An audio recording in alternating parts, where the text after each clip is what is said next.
made the call. Everyone else was pretty content to call it the home run, and now it gets overruled. And I'm sure our replay will show that that's the correct call. So McLeod picks up his second home run in this series, 11th of the season, and 33rd RBI. Yeah, that's right off the Energizer Bunny. Yeah, so you can see, watch Schumacher's reaction. You can see clearly over the wall, but he doesn't even go after it because he knows it's a home run. And that's why I was stunned, as all the umpires kind of look at each other and go, okay, kid, you know, we'll overrule you. Now it's Jason Michaels. 11 home runs for McLeod, and he had 13 all last year. Well, his numbers compared this year to last year, he has basically surpassed the halfway point of where he was a season ago for his totals. Joel Pinheiro, we highlight him as we go around the horn. 3 starts against the Pirates. He's 3-0, ERA under first. Lefty's back in the lineup for Tony La Russa against Ian Snell. And he can be a handful when he's on. He's our Rico starter for the Pirates. He can get it up in the mid-90s. He won his first 2 games, lost his last 2, struggled against the Cardinals. Schumacher skies one down the left field line. Michaels over near the line and makes the catch. Let's meet the Pirates defense today. Around the horn, as always, brought to you by Auto Tire. Michaels, McLeod, the Nady in the outfield. Minkevich, Gomez, Sanchez, LaRoche on the infield. And Ronnie Paulino is behind the plate. 8 starts against the Cardinals for Ian Snell and a 3-3 record. He has not had great success, if memory serves correct, with Albert Pujols. And he's on deck. This is Duncan. It's hard for us to imagine any Cardinal or any Pirate pitcher having success against Albert. Here's one of the Cardinals' young players. Back-to-back 20-plus home run seasons. Duncan, and that's strike 2. He pinch hit in the ball game last night. Never took the bat off his shoulder. And 3 strikes, and he was sent back to the dugout. 2 years ago, he had a great second half when he really came and established himself. Last season, he had a great first half, you know, hitting 20 home runs in the first half, but then the sports hernia kind of saddled him in his power. Well, the Cardinals, Al, better get used to Ryan Braun in the Central Division. Contract extension today, and there it is for Pujols, what he's done against Ian Snell. But this just announced 8 years, $45 million for Ryan Braun. Base hit into right for Duncan. That exceeds the 6-year, $31 million contract signed by Tulowitzki for players that have less than 3 years of major league experience. Well, if you give $31 million to the runner-up, the Rookie of the Year, I guess the Rookie of the Year has to get a little more. And that's the trend right now in baseball. Locking young players up, buying out those arbitration years and potential free agency years. And Dan, I think it's very good that you're seeing a lot of the smaller market teams take that approach. Instead of just constantly losing their significant talent and letting them walk it through free agency. Buy some of those years up. It's risky, but could be a lot of reward there too. Yeah, you don't do it to everyone, and not only do you examine what they do on the field, but the character of the individual, and do they contribute in the community. And I guess Albert is the poster child. 1-0 pitch. Pujols sends one into left center field. That gets down. Duncan around second, on his way to third. Pujols a wide turn at first. He'll stop. And it's first and third with 1 out. Albert extends his season high hitting streak to 14, and now he's reached base in every game the Cardinals have played this year. 43. And how about this? Isn't that a pretty swing? I always talk about a left-handed hitter, but that great follow-through finish, concentration of seeing the ball point of contact. Look at the eyes on that swing. That was a good example of it. We've seen guys sometimes where it's hard to believe, but they actually have their eyes closed or squinting. His eyes are wide open. Here's Rick Ankiel, runners at first and third. Rain falling here at Busch Stadium. First pitch, a strike.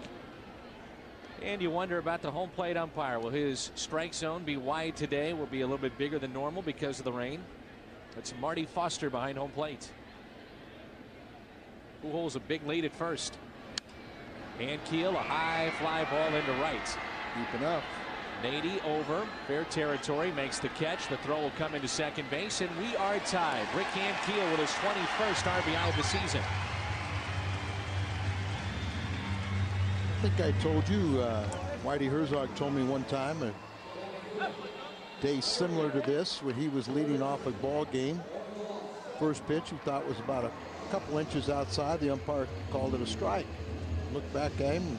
Next pitch he knew was a foot outside. He called it a strike. He looked back at him and he said, Whitey, it's a bad forecast. We're going to get this game in. I don't mind that. And Whitey swung at the next pitch. He went back, told the on-deck hitter. He said exactly what the umpire said. He said we had a snappy game. We had no issues because everyone understood the conditions.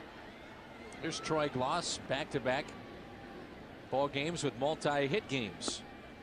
His swing has looked a little bit better, a little shorter, a little tightened up a little bit with success. And I'll go back to Monday when he walked 3 times. That kind of set the tone. You know, you're seeing the ball, you're not pulling off of pitches. You know, you're seeing the ball and trusting that your hands get to it. Boy, Pujols has got a very big lead. There's a base hit for Gloss. That's 3 hits in the inning. Cardinals scored 4 runs a couple weeks ago when they faced Snell in the first inning. He went on to pitch 6 innings in that game and only allowed those 4 first inning runs. So hopefully they do the same. See how now that swing does not look as long. Yeah. It's not as loopy or hitting the ball out in front of the plate instead of almost behind the plate and those little loopy fly balls to right. Gloss at first, Pujols is at second base. By the way, Albert's streak now 42 games to reach base consecutively. Longest since 1999. Derek Jeter had a 53 game streak. You know what, I said 42 earlier because in the stats it says 42 because they count the rain out as a game, but they're kind of deceiving that way. Right. But it's really 42 as you said. Here's a 1-0 pitch to the Cardinal catcher Molina. Mentioned Marty Foster behind home plate. Angel Campos is over at first. Angel Hernandez at second. Eric Cooper at third. Outfield shallow for Yadier Molina. A lot of room into the gap in left center. Tony La Russa talks about it constantly. Winning series, especially at home. Trying to keep your head above water on the road as far as the 500 mark is concerned. When you win series, you win championships. You got the rubber game here. Russell's seen his team play much better of late. They go on to Chicago where they have not won this year. They're going to play all day games against the Cubs all season. Popped up. Foul territory, and that'll find the seats and out of play. And they've got the White Sox with interleague play this year. Do the Pirates. And Chicago will add Jim Edmonds to their roster. Boy, everybody's talking about it too. I mean, it's amazing. Cub fans don't want him there. The Cardinal fans don't want him to go to their chief competitor. And Jimmy's just trying to find out if it's still his system. If you're Edmonds, it's kind of a no-brainer. Oh, absolutely. You want to play and got a chance to be with a very good ball club. Inside, and now the bases are loaded. And I talked with some people that follow that club in San Diego. They felt in the last week or so that Edmonds was starting to make some strides. Really didn't have much of a rehab at all, coming off the calf injury. And now he'll be added to that Chicago Cubs lineup. So Pujols, Gloss, Molina all aboard. Chance here for Adam Kennedy. We haven't seen him in a while. 3 hits and a walk in the inning. They're going to play the left side of the inning. Well, now shortstop Gomez goes back. Third baseman even with the bag. First pitch pulled foul. That's going to be something. 4th of July, the Cubs come to town, and Jim Edmonds wearing a Cubs uniform. How will he be greeted here at Busch Stadium? You see Kennedy with the 1 grand slam. I think he'd be greeted very well if he was wearing the Padres uniform. Absolutely. Wearing the Cubs uniform, I think it's mixed reaction.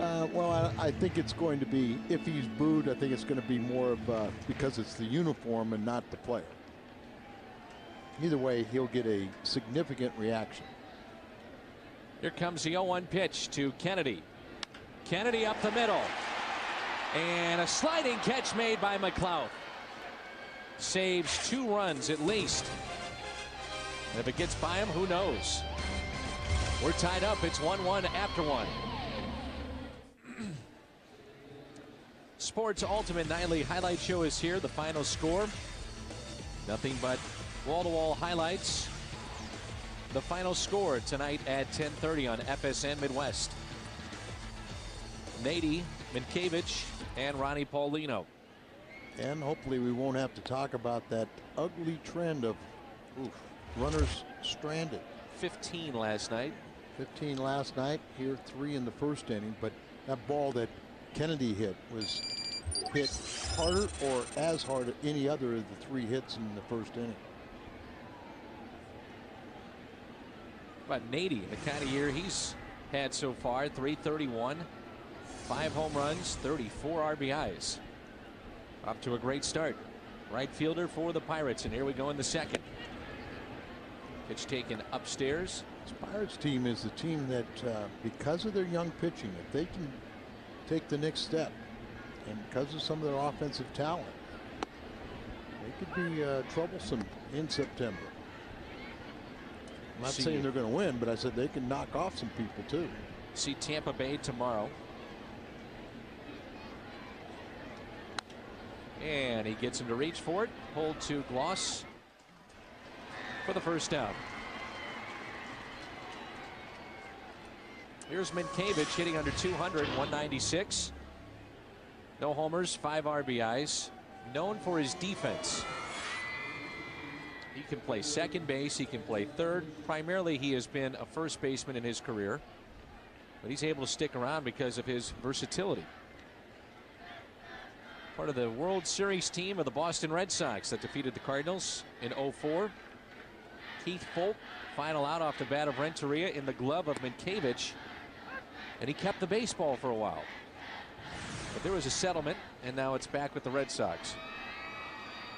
He said, that's my kid's education that I just caught. Right. Smart man. Yep. 0-1 pitch. Reaches for it, pulls it foul. He has struggled of late. Got off to a good start the season, but the last 21 games he is under $150. Day baseball, no sunshine, and a little bit of rain. Cool afternoon. A dry weekend forecasted with rising temperatures. Good. Minkiewicz into right center field. That's going to get down. Schumacher cuts it off.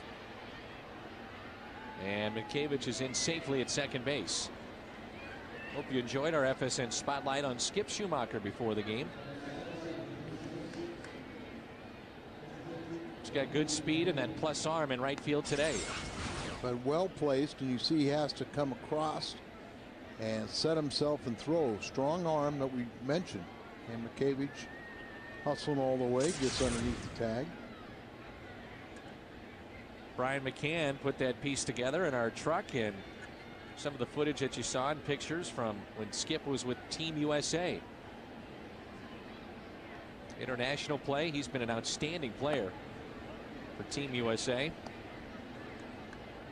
UC Santa Barbara.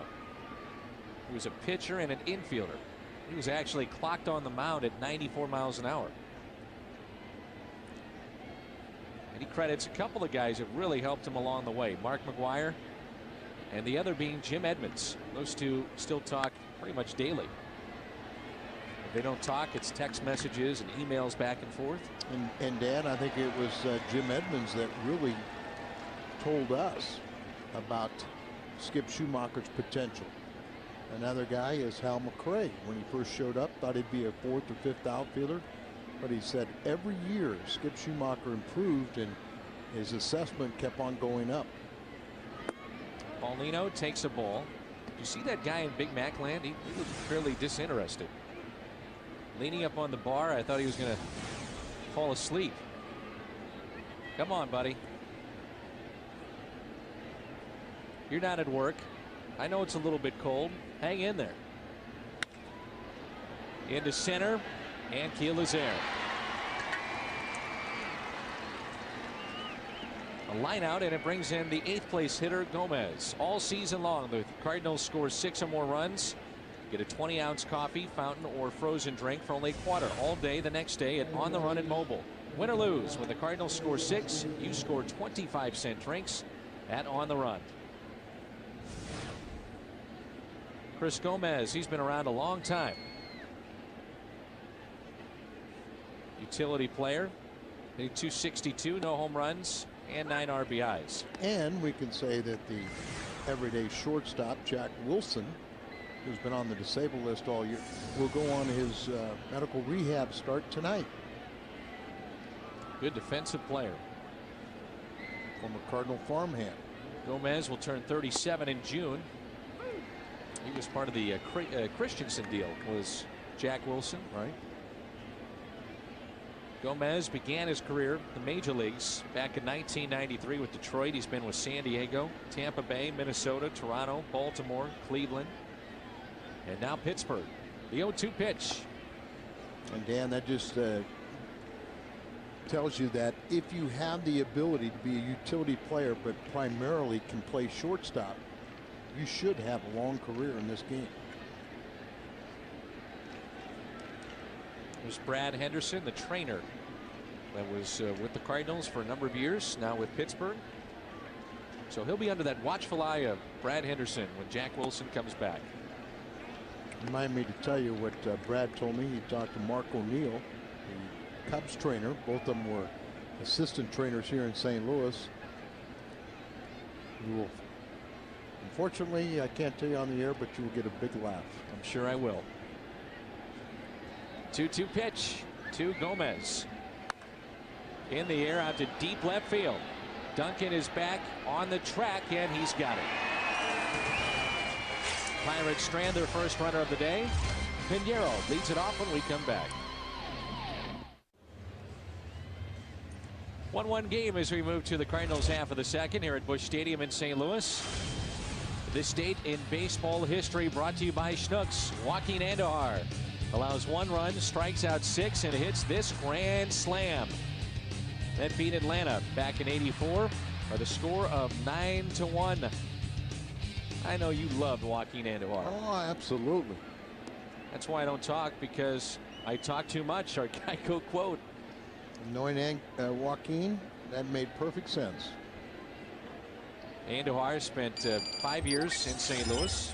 Twice he won 20 games. Came over in a trade back in 1981. Second year is a little bit of a struggle going down the stretch, but Whitey got the most out of him.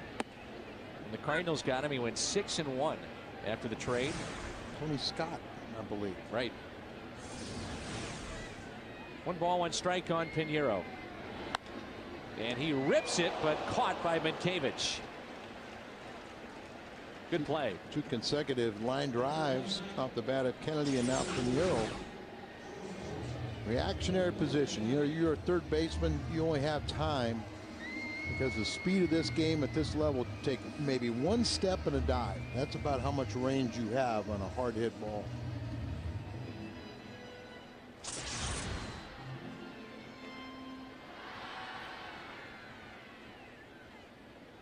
One out, and here is Brendan Ryan, the 9th place hitter. Remember Minkiewicz, the Yankees picked him up because they needed help defensively over at first, and then when he was with Boston, their stretch run in '04, they actually played him a bit at second base, and he made one of the key plays in the regular season that saved a game and kept their hopes alive. He is a great defensive player. Yeah, and you know, primarily think about him as a first baseman, but he's played some over third base and really just changing angles. And obviously the ball comes off the bat differently.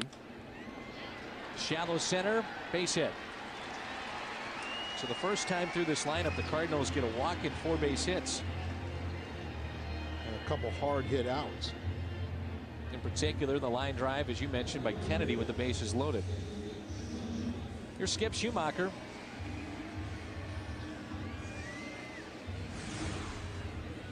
Schumacher fly to left his first time up.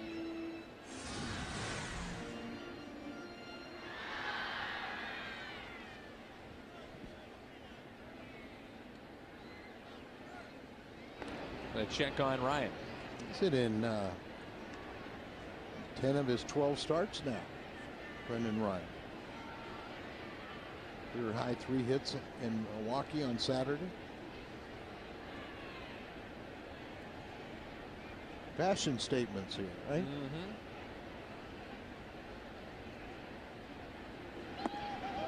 Ryan is running, not in time as he stays on the bag, and a stolen base for the Cardinals shortstop. Not sure if that was a delayed steal. I was thinking the same thing. Either it was a delayed steal or he got a very poor jump, but he took off on time, but it really didn't seem like he got going.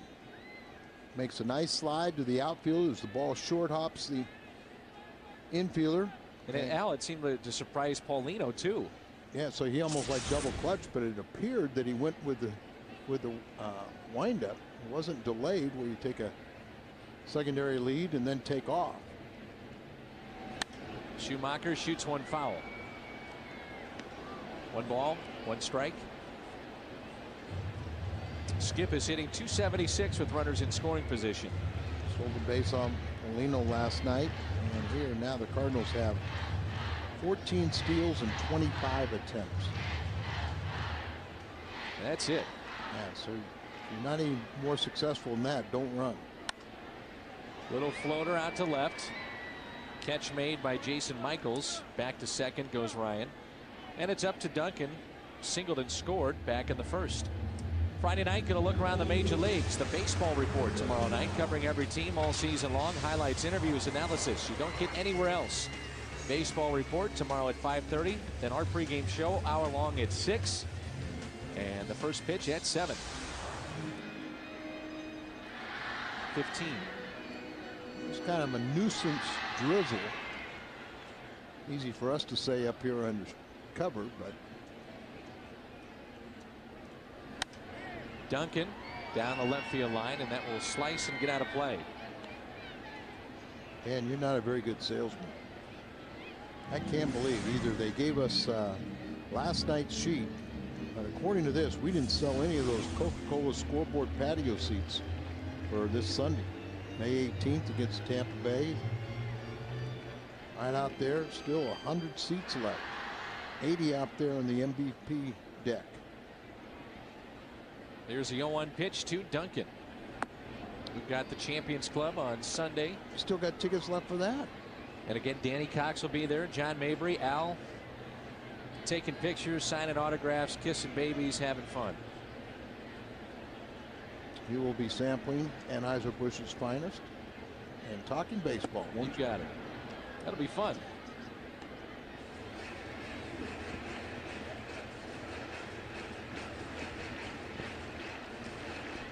Go ahead run at second base. In this 1-1 game, that's Ryan after his steal. I hope you'd be doing a little politicking. Understand that you have officially thrown your hat in the ring. Check swing. He's going to be safe at first, though. And it's going to give Pujols a chance. A strikeout, but not handled cleanly, so Pujols will come up with runners at first and third. We talked about Paulino, not noted for his defense, especially blocking balls in the dirt. But is smothering this ball. He never really well, this is probably the best attempt we've seen, but leaves the trap door open. Ball gets through the glove. He really relies a lot on his glove instead of his upper body. And that ball got through, and Albert gets a chance with 2 men on.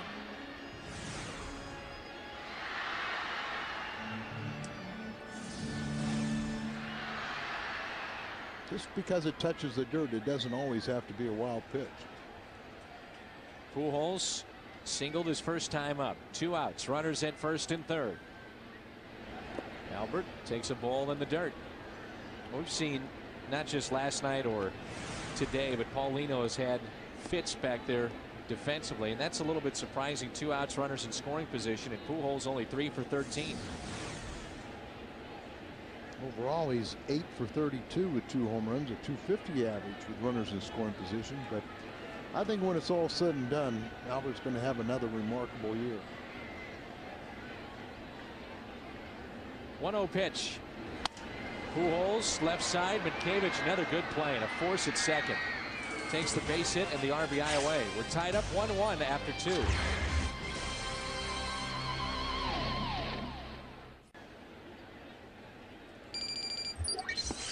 And the first pitch by Pinheiro to Ian Snell is taken for a ball. Starting to pick up the rain a little bit here.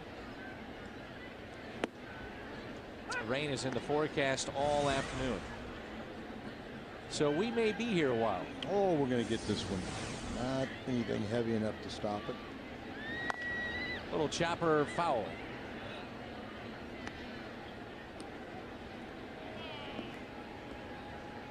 Umpires will keep a close eye and pay attention to the batter's box and the pitcher's mound. There's a liner to Gloss, even under cover. Holding hands here at the ballpark. Now, how sweet is that shot, Al? See you getting teary-eyed. Teary-eyed over there. Yeah. Very affectionate. Waiting for the kiss cam.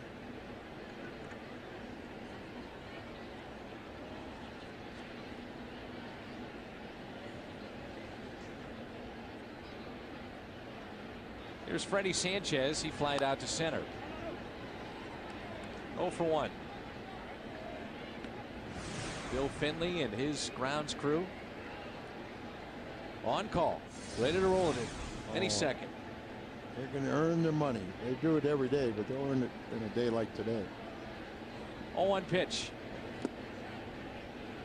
1 ball, 1 strike on a batting champ from a couple years ago. Not Billy, but that's part of the grounds crew out there. On point. They're ready to roll. 1-2. See, if I'm the home plate umpire, Al, I'm in agreement with the story that you told about Whitey.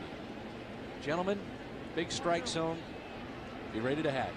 Yeah, and I mean, the players can adjust as long as it's consistent. There's a line drive caught by Kennedy. How about that Positioned defense perfectly. placement, right? Yep. May 18th, the Cardinals are offering reduced prices in select all-inclusive areas. $75, and these reserved seats include a 2-hour buffet, complimentary beer and soda. Don't forget, it's also Stan the Man Replica Day, and Stan will be here in attendance on Sunday. Pre-game ceremony. We're all looking forward to that. Always great to see Stan down here at the ballpark. Yeah, that's out the Coca-Cola bridge and deck, MVP, scoreboard, patio, the Legends Club, all that for those reduced prices. Pujols, Pinheiro, and they get McLeod through earlier homer today. Midway through 3, and we're tied up. It's 1-1.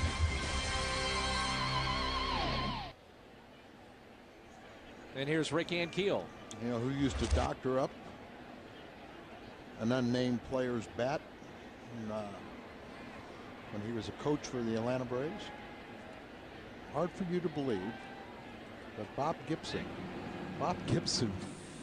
you know, corked bats for some of the players. Is that right? Yeah, for one particular player that never hit home runs. Ankiel rips it, but foul. Bob loves, you know, he's got his own workshop and loves to tinker around his house and build different things, do additions.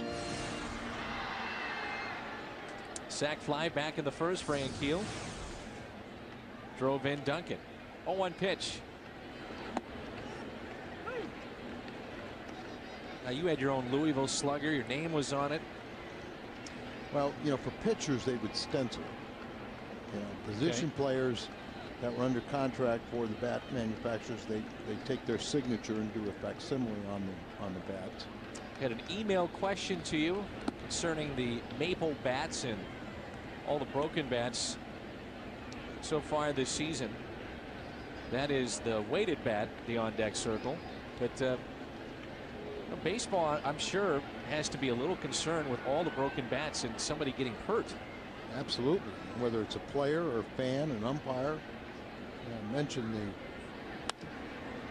good piece of hitting there by Ankiel. That really was, Dan. He saw a pitch down and away and just really had a short, compact stroke, guided the ball to the left side and pays off the base hit. Look at this. Watch him. Now that's using your hands. As he sees an off-speed pitch out away from him, really kind of alters his swing and guides it, and then flicks his wrist at the last to guide it through on that left side. But hitting coach Don Long for Pirates was tracking a base hit, you know, in the I think it was at Dodger Stadium, and the bat shattered, came and hit him right in the face, right below the eye, and took 10 stitches. And they, you know, like when you have a white ash bat, it has a different sound when you break it. We always say, you know, it sounds like a broken bat. A maple, you do not hear that sound. So he saw the ball fly out in the outfield. He was tracking the base hit. It was a maple bat. It shattered, and the big end and jagged end came and hit him right in the face, standing in the dugout. And we see it all the time, that many times that jagged edge, that barrel comes flying out to a position player. Many times it'll stick like a knife into the grass, and oftentimes, you know, it might end up in the stands, and everyone is very concerned about that. A couple years ago, Mike Morgan played for all those teams in the major leagues, including the Cardinals. There's another base hit for Gloss. Ankiel aggressive here on his way to third. And Troy Gloss is hot. He's now 2 for 2, but about to say, mention how a knife in the grass, it stuck in Mike Morgan. It wasn't deep enough to cause major damage, but certainly that's a little bit of a concern when you have a flying bat stuck in him. And Gloss really heating up, and you see that slow breaking ball just hanging up there for him. Wasn't out in front, centered the ball, play in front of Rick Ankiel. With his speed, decides to go to third, and left fielder Michaels throws it back to second base to keep the double play in order. But Cardinals have already stranded 5 and have a golden opportunity here in the third. Well, the catchers, you know, they have that flap at the bottom, and it looks like Gomez trying to get some out. But you see this flap on the chin, or on the face mask. That kind of has evolved to that standard, even on the hockey mask. But it's Steve Yeager, that a splinter of a bat came and hit him right in the throat and stuck in his throat. And so they first started taking a little piece of like a shoe leather and attaching it to mask. And it's evolved now where, you know, they even have a bar that'll come down on the traditional catcher's mask, but even make that point lower to protect the catchers. And even Paulino has extra padding on the collarbone area too. I haven't seen a piece of equipment like that on any of the catchers in the major leagues. So you can see this part right there that hangs down to protect the neck.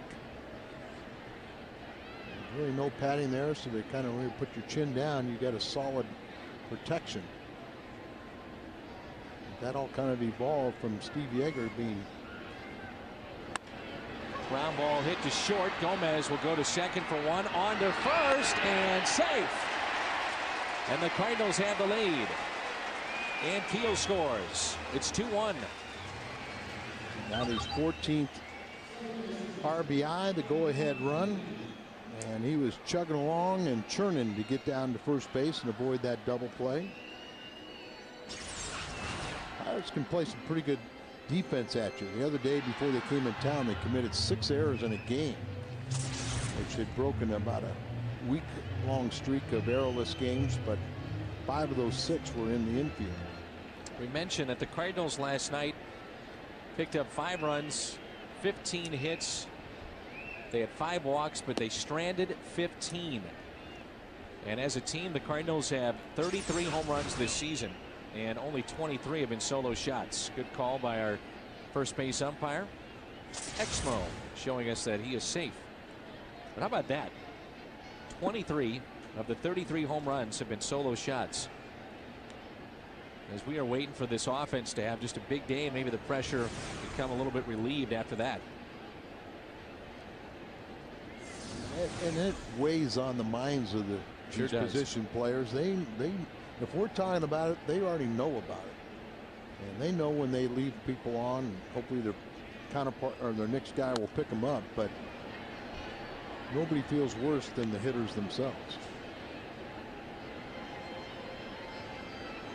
Looks like Snell has been having a lot of problems with the mound. It's obviously very wet, but he keeps going back there and cleaning his cleats. That was devised. That piece of rubber with the rubber spikes in it was devised by a non-pitcher because it really doesn't work. But as a pitcher, you can request the grounds crew to come out and doctor that mound, put the drying agent on to give you better footing. 2-1 pitch. Curveball in there for a strike. He's done this just about after every pitch. Yeah, the old tongue depressor is the best remedy. Very deliberate.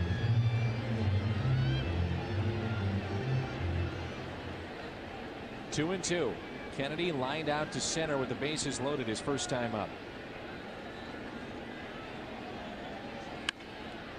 Ground ball knocked down by Sanchez with plenty of time, and Kennedy has hit into some tough luck. 0 for 2. Big 12 baseball returns to FSN. It'll be Sunday. Two of the nation's top teams take to the field as Mizzou will take on Nebraska. That'll be Sunday at 3:30. Only here on FSN Midwest. Pinheiro lined out to Minkiewicz at third, his first time up. You'll notice too that Snell will go to his hand and blow on his hand when he's off the mound. It's a cool afternoon here in St. Louis. Depending on how cold it gets is when you'll see they'll allow some of those pitchers to go to their mouth and do that on top of the mound. Right, but that's the umpires have to grant that.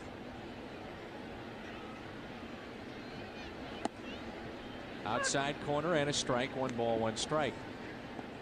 Light rain. It's been off and on all afternoon. 2-1 Cardinals here in the bottom of the third. Left fielder very shallow, well off the left field line. Center and right playing him to hit the ball to the opposite field. 2 strikes.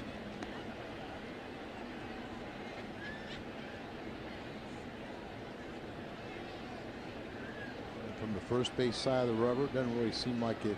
The mound seems like it's in good solid shape. And a strikeout of Pinheiro. Second strikeout for Snell. Cardinals have their first lead. It's 2-1. But I've also seen sometimes where you're given the option, you really penalize yourself if you use the wooden bat, if you have the option of using a metal one. But I would strongly recommend for amateurs that have designs to go into pro ball to at least take the batting practice with them. I have talked to scouts that say it's hard for them when they go and watch. That may have been a twisted ankle for Jason Michaels. He stepped on the ball, but they go and watch college kids and they say, well, we need to look at the swing, but sometimes it's tough to judge just how good a hitter that particular individual may be because they're using aluminum. Sure. They're lighter, you can get them quicker through the zone. The ball jumps off them. Can't, how do you evaluate power? Good example of that, the Cardinals, is that's back to Pinheiro. Drafted a kid by the name of Kyle Russell last year from the University of Texas. Led the nation in home runs. He had 28. And this season, he's got something like 8. And he's at one point hitting 220 beginning of the season. And the Cardinals made a nice offer to him, didn't sign. And unfortunately for some of those players that decide to stay in college and not take the money or the opportunity, the expectations are so high for them because they think they're going to be even higher next year in that draft pool, and that sometimes isn't the case. And the fact that they lose bargaining power if they complete their senior year. Right. Because what's their option? So they have, you know, as long as you have eligibility left, you have a bargaining chip to, you know, get more money. That's why sometimes it's very risky. It's even more risky, and a lot of organizations would prefer to sign college players because they're a little more mature, the attrition rate, especially on pitchers. So, you know, but they can hold college over an organization's head, and usually have to buy out that college. 2-1 the count on LaRoche. Grounded to second, first time up. Fouls it back, and it's 2-2. Light rain here at the ballpark. The umbrellas are out, but not enough rain to do damage to stop this game just yet. The gentleman behind home plate has not moved.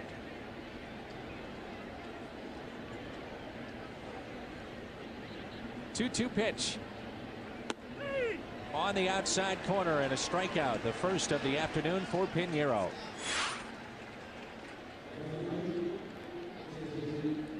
This year, when you can't be home to watch the Cardinals on FSN, check out MLB.tv, and you can go online to watch every out-of-market Cardinals game of the season live. For details, visit stlcardinals.com, where baseball is always on. I have to show you some emails I have from the Baseball Federation in Hungary about aluminum bats. You'd be amazed. Into center, and Keel is there in a 1-2-3 inning for Pinheiro. Ryan, Schumacher, Duncan coming up. It's 2-1 St. Louis.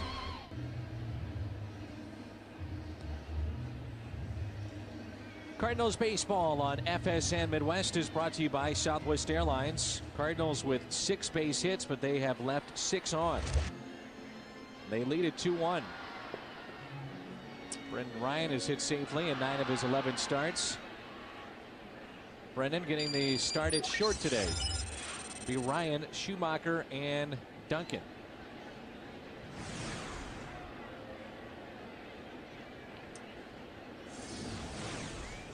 Well, it's fun to watch Brendan Ryan and his nervous energy. It's a good way to put it. Nervous energy. Kind of the brunt of, you know, whatever he does, you know, it always seems like he's going to get blamed for something.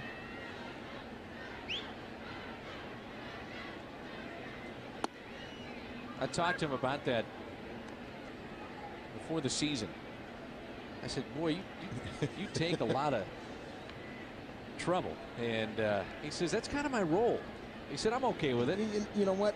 And there always is somebody like that. And it usually is going to be a rookie. Came up to the big leagues last year and kind of jump started the ball club a little bit. You know, it's like that, and he can accept that. Said his car got egged in the Arizona Fall League this past fall. And there's usually not too many fans there at those 10 o'clock games either. No. Said he's still driving a car that he's had for about 10 years. That's good. Sometimes guys get a little carried away. Shallow right field, and a base hit. And Brendan Ryan is 2 for 2. You root for young guys that, you know, plays with a little bit of flair and plays this way, but you know, it's the only way he knows. You know, he just kind of a wild free swinger, goes out of the strike zone, but gets the base hit. He's 2 for 2. Stole the base the first time up. Need to get Schumacher going a little bit. Twice he has flied out to left. I know summer is around the corner because my partner is talking about wearing his FSN golf shirt on Saturday. Yeah. What color are we going to wear? Need to make sure that we're color coordinated. You know what color I like. Because I think it's the only shirt I have. I think it's yellow, isn't it? I definitely am not wearing the banana yellow. Although that was a fan favorite last year. No, I thought everybody liked the Canaries. But we did the Chiquita bananas. With some kind of look we had that day. Base hit for Schumacher. And Ryan will test Nady. First and third with nobody out. kind aggressive base running. Yeah, and you really like that. He has good speed. You got to take in consideration the ground is wet, so your outfielder's got to have a sure grip. Now your track is wet also, so it usually slows you down. But you saw he made that decision, and he was well beyond second base when the right fielder Nady picked up the ball. So it was you don't want to make the first or third out at third base, but that was worth the gamble. Duncan with a single, a run scored, struck out back in the second.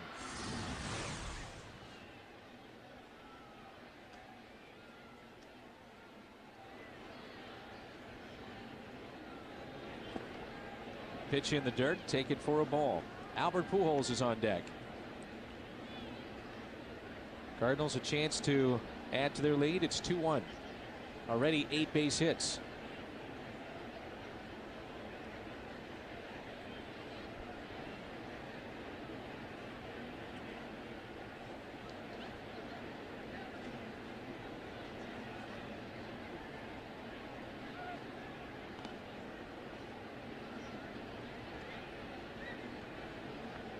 Let's take a look at the defense here for Chris Duncan. Center fielder shading the left field side. Probably should be, I know Snell throws hard, but Duncan should be able to turn on it, pull the ball a little bit, kind of straight up the middle too in the infield. See how much they work him away. So far, they're starting him off on off-speed pitches. Something he should get around on. Good John Russell, former Major League player, now the manager for the Pirates. Snell gave up a season-high 10 hits, 5-2 loss at Washington. And there's another base hit for Duncan. A hard hit ball all the way to the wall. This will go. One run is in. That's Ryan. Schumacher being waved in from first. And he will score. Almost as if Nady gave up on that as it went all the way to the wall. And Duncan drives in 2. His 10th and 11th RBIs, a 2-hit day for Chris Duncan. Let's go pitch by pitch, brought to you by Chevrolet. Well, we talked about the defense playing him around to the opposite field a little bit. There's breaking ball. It comes in there. Another one off-speed pitch. And then he tries to throw a fastball. It's away, but he turns on it. And remember, Dan, I think part of it is that ball was hit hard. The grass is wet, so it has a tendency to speed up. Looked like very poor communication with the Pirates that they didn't tell the relay man that Schumacher was trying to score from first, because he would have had a shot in if he would have known and immediately turned and fired home.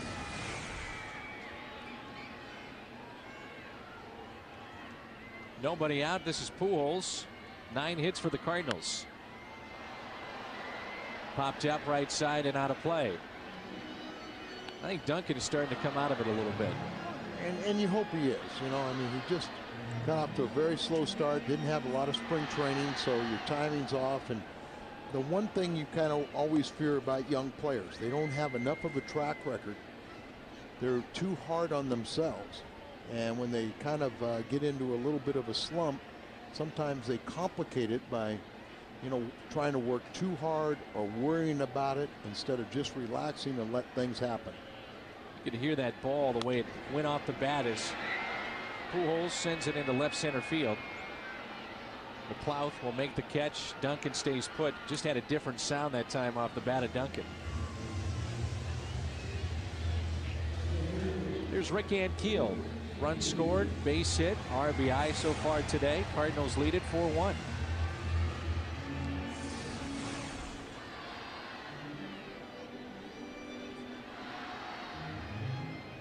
Cardinals will catch a break over the weekend, not seeing Shields.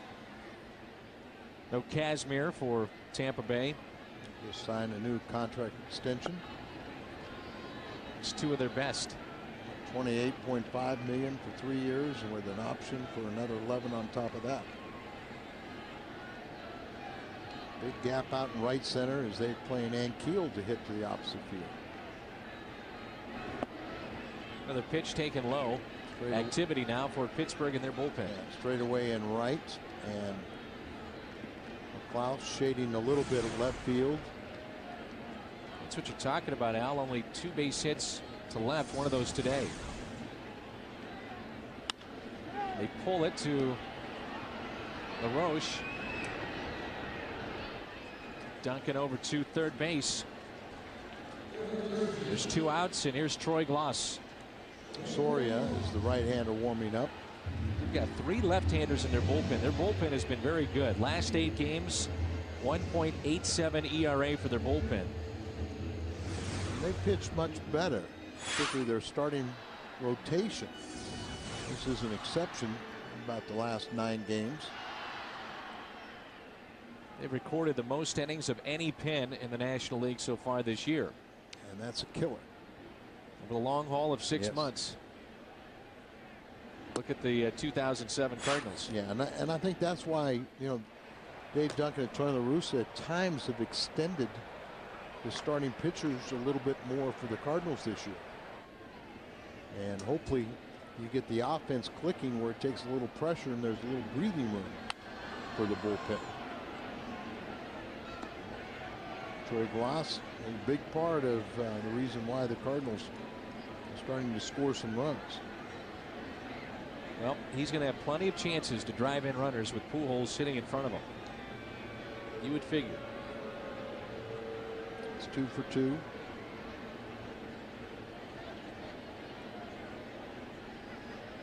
One ball, 1 strike on Troy Gloss. Shoots one fouling out of play.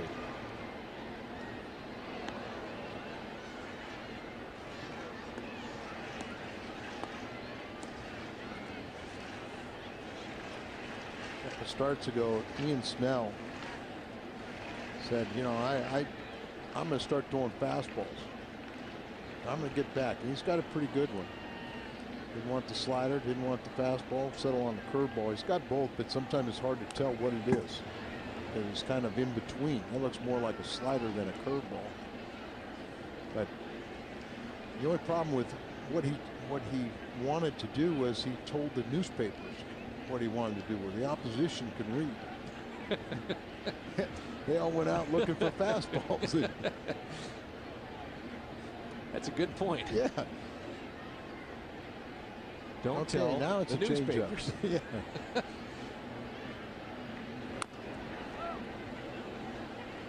His changeup and his slider and curveball are basically all the same. So, and the changeup is a pitch he needs to incorporate more because he has a tendency to be, hard, and that's hitters say, well, there's not enough variance, so they can jump on it. Let's see what Paulino puts down here.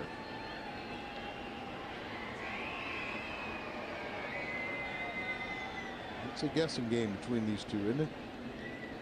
They get on the same page. 1-2 the count on Gloss. 4-1 Cardinals. One in the first, 1 in the third, and 2 in this inning. Slider.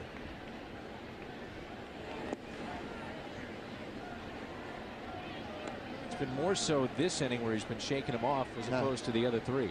It's not a good idea for the relationship between the pitcher and catcher when catcher gets so frustrated where he kind of puts his head down and starts shaking and just say, just throw anything you want. Right.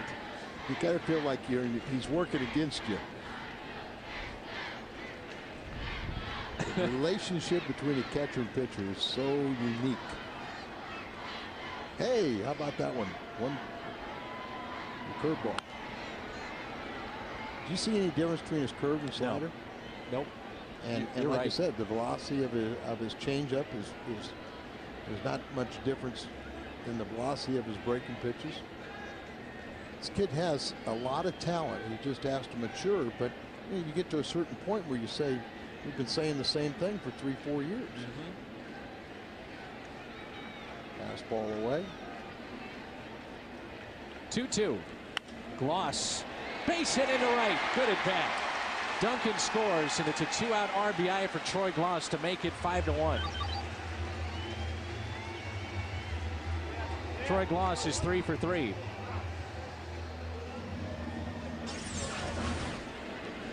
Fastball away. He thought it was going to be a line drive caught, and so he kind of stopped, and glad he continued now. Be a little embarrassed if he got thrown out at first base, wouldn't you? Oh, yeah. You ever see that when you were playing? Well, you know, the best one was I saw in Legends Camp, you know, our buddy Joe Vonderhaar. I saw him get a base hit. But you know what? He didn't get a base hit because on his way he was figuring out his batting average in the Legends game, and he got thrown out at first. He got thrown out at first, but not by the right fielder. He got thrown out by the left fielder. It's almost impossible to do. Oh, but for Joe Vonderhaar, it was pretty easy. Now I'm sure everybody at Anheuser-Busch will let Joe know about that. Sure. Too. I would figure that, especially on the turf, the artificial turf, maybe a pitcher's up, your right fielder's playing awfully shallow. Maybe it's a big pitcher, guy doesn't run well. Right. Fired down to first to catch him. Now that has happened, and it's embarrassing. Remember Larry Walker tried a couple of times. Sure. And sometimes you'll catch a position player that, you know, isn't hustling. That's 11 hits already for the Cardinals. Ball scorched off the bat of Molina on base for the second time to go along with a walk and an RBI. I know you know this, but of the 11 base hits, how many of them are singles? I would say 10. The double by Duncan is the only extra base hit I can remember. So they all count if you get enough of them. And watch this, out in front of the plate, and then that follow through.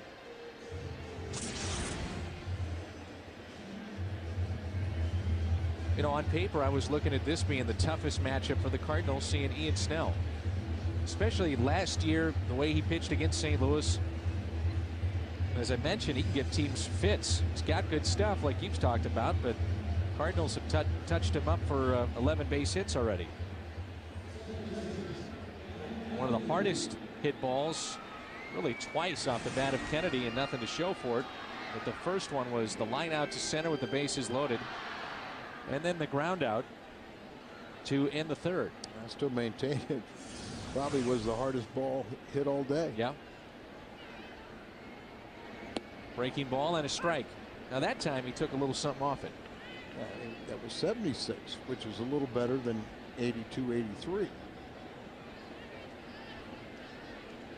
You wonder if that was the conversation that they just had on the mound. 0-1 pitch to the Cardinals second baseman. Up the middle. Handled though by Gomez across the diamond, and the Cardinals strand 2. They've left 8 on, but they have a 5-1 lead as we move to the top of 5. Jeep is giving you protection from high gas prices. Announcing the Jeep $2.99 gas guarantee. Right now, when you buy or lease most Jeep vehicles, you'll pay just $2.99 a gallon for gas or diesel in each of the next 3 years for up to the first 12,000 miles per year. It's our $2.99 gas guarantee. Jeep is coming through for you with relief at the pump, just when you need it most. Hurry to your Jeep dealer today for the $2.99 gas guarantee. Let's refuel America. When it comes to planning for the future, trust Country Insurance and Financial Services to keep you moving in the right direction. With down-to-earth, straightforward advice, Country Insurance and Financial Services is always there to keep you on the right path. Country. Real answers for real financial security. For your family, for you, for a lifetime. This is our country. Is it us?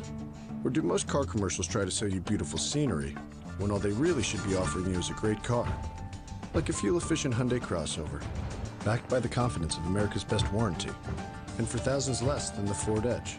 Because anything else is just a distraction. Hurry into your Hyundai dealer today.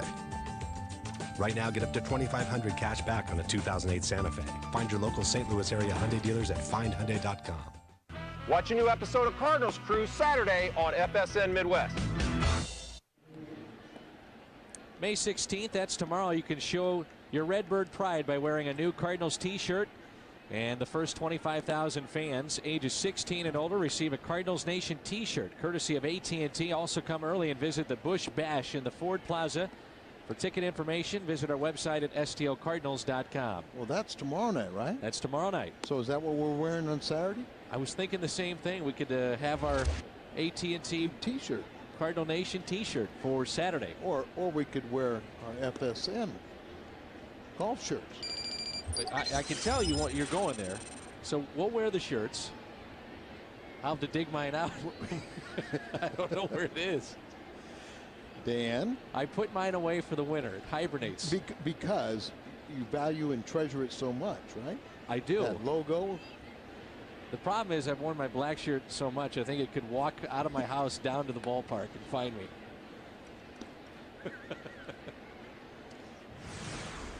I kind of think you're right.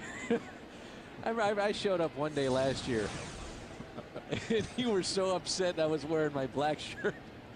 Dan, do you have another shirt? And I was even not another going color. I'm not going with the yellow button up.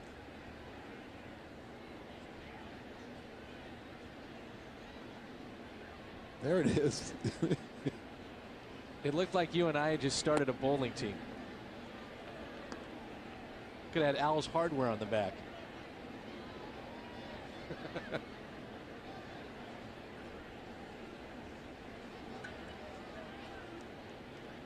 3-0 the count.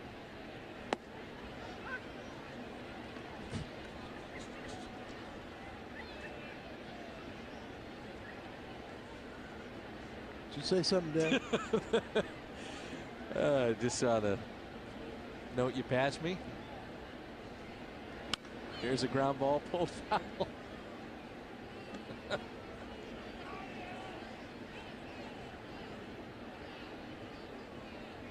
All right, Al, this is serious stuff. Cardinals lead at 5-1 behind 11 hits. Second consecutive starter to only allow 2 hits. Olmeyer did it through 7. Up the middle and a base hit.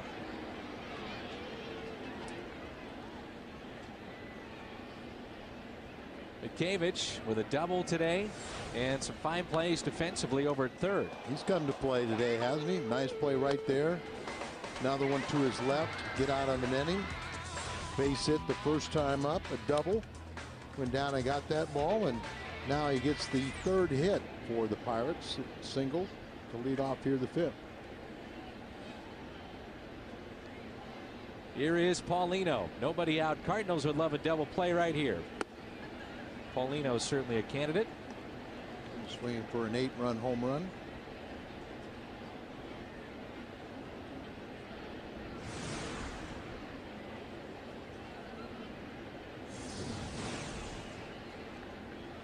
Paulino has lined out to center field. 0 for 1 today. That's into right center field. Schumacher over to cut it off. Good play there. And Mitkevich is over to third, but Schumacher's play holds Paulino to a single. Boy, that's a nice play out there. He got a very good jump on the ball, and coming off the bat of a right-hander will slice back towards him. But on a wet grass surface, he cuts it off quickly and gets the ball back in. Paulino thought about trying to go for 2, whether he saw the throw, but he fell down beyond the first base bag and scrambled back. It's twice that Schumacher has done that today. We know he can play all the 3 outfield positions and play them very well. And then with that strong throwing arm, he can keep the double play in order. With a 5-1 lead, that's what the Cardinals are thinking at. They're trying to, if the ball's hitting the infield, they're going to try and get 2. Gomez is 0 for 1. Flied out to left. First pitch is strike. You can see right behind the home plate umpire the new Busch Stadium sign there. Yeah, why do we have that? Remember, we used to have those interesting plaques. But that could come into play. A ball could bounce off of those and take really odd caroms. A liner over Gloss in 3 consecutive hits here in the 5th against Pinheiro. 5-2. Paulino stops at second. RBI number 10 for Gomez. Gomez taking advantage of playing time. He can play all the infield positions, but primarily a shortstop, and with Jack Wilson being injured and Bixler, Brian Bixler, their young prospect, getting a lot of playing time early, but struggling. And talking about a struggling pitcher here in the 5th inning, Pinheiro 3 consecutive hits, and they're scrambling in the Cardinal bullpen. Everybody's saying, hey, I'll take over. I'll be a vulture. Oh, sure. I'll come in and get a win. Luis Rivas will be the pinch hitter for Snell, so that's it for their right-hander. He's knocked out after just 4 innings. Snell 11 hits, 5 runs. There it is, the new Busch Stadium sign. But you know, that ball hit off of any of those letters, and they're out in front of the brick wall. I mean, it could take some weird caroms. Never really saw the interesting plaques of the different Cardinal logos throughout the years. We never saw a ball really hit off of one of those and carom back. I don't think it ever really came into play. No, it never really came into play, but that has a chance. Ron Ballone is warming up in the Cardinal pen. He'd like to get out there after first game of the series. He took the loss. And Pinheiro is coming off a really good start. That was a game in which he pitched into the 7th. 6 1/3, only 4 hits, 2 runs. Both were earned. He walked 3 and struck out 4 against Milwaukee. There's Vallone. 1st and 2nd. The tying run at the plate. 2 balls and no strikes on Rivas. That's the line for Pinheiro. 103 pitches from Saturday afternoon. No decision as the game was tied up late, but the Cardinals eventually won it.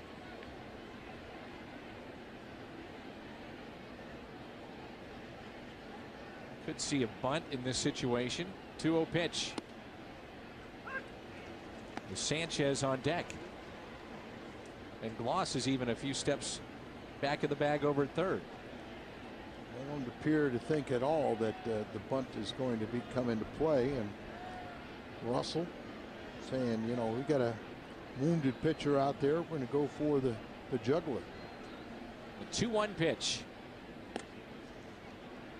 I don't know if Molina was crossed up on that one or.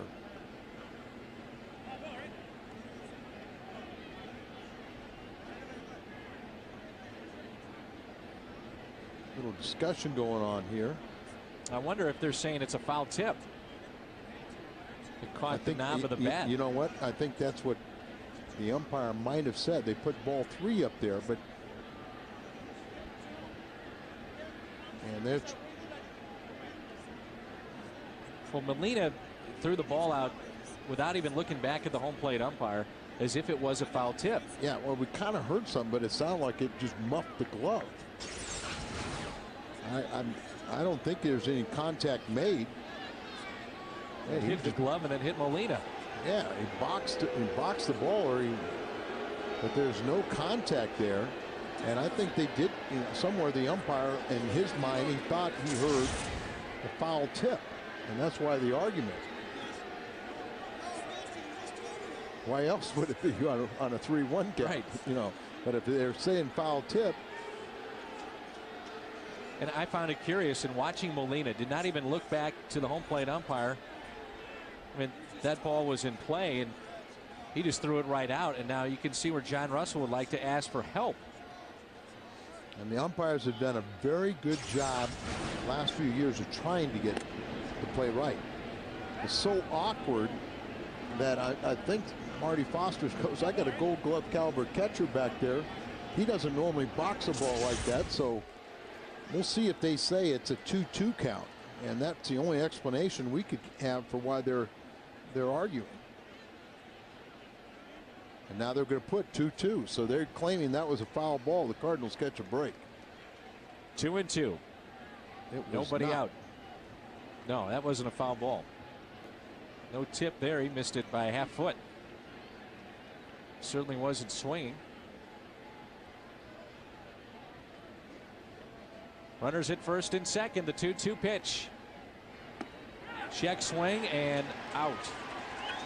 It's a tough at bat for Rivas. Yeah, that would have made it 3-2 right now, and he's still there. But Party's hot pitch of the game.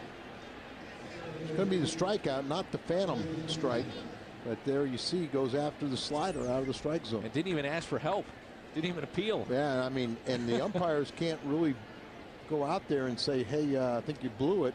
They'll tell him afterwards. Or he'll look at the replay and say, wow, made a mistake. Sanchez popped up. Brendan Ryan, infield fly. Makes the catch for out number 2.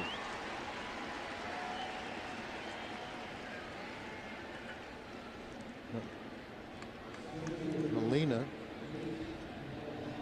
kind of got boxed up. It hit him up around the shoulder, but Dumet, the first game of the series, a similar type play, and we thought he maybe was crossed up. This game you worked with Ricky, but he broke his thumb in that one. This is the first night of the series. Watch this. He breaks his thumb on that play right there, and just went on the disabled list yesterday. And that's why they had to add Chavez to the roster. Now out to visit is Molina. That's a big call. Instead of being 3-1 with nobody out, it goes to 2-2, and then the check swing, a pop-up. Now there's 2 outs, first and second. Sure. And I think that was important. Molina go out there and say, okay, done a good job to get the 2 outs, but let's make sure we get the 3rd and no further damage against a guy that hit his 11th home run. He has been on fire. Yeah, he had 13 home runs last year and 38 RBIs, and he's got 33 this year.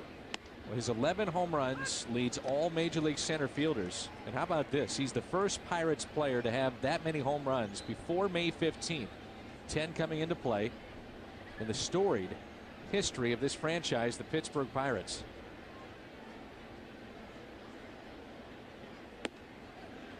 Pitching him carefully. 1 ball, 1 strike. He's got 2 home runs in this series.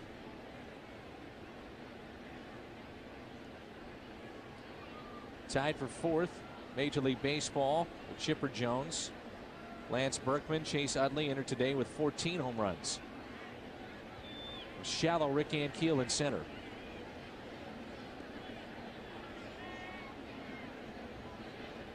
Kind of surprising, isn't it? Because they always wanted Jimmy to play deeper. Yeah, and here's a guy with power. And here's a guy with power, and Rick's playing relatively shallow. But we'll see what happens. He is pitching him very carefully.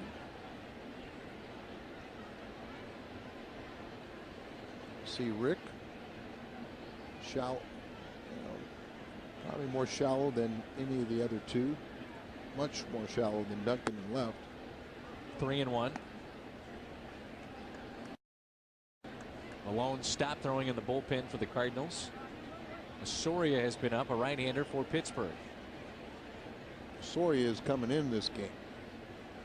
Cardinals are hopeful that Pinheiro is staying in the game.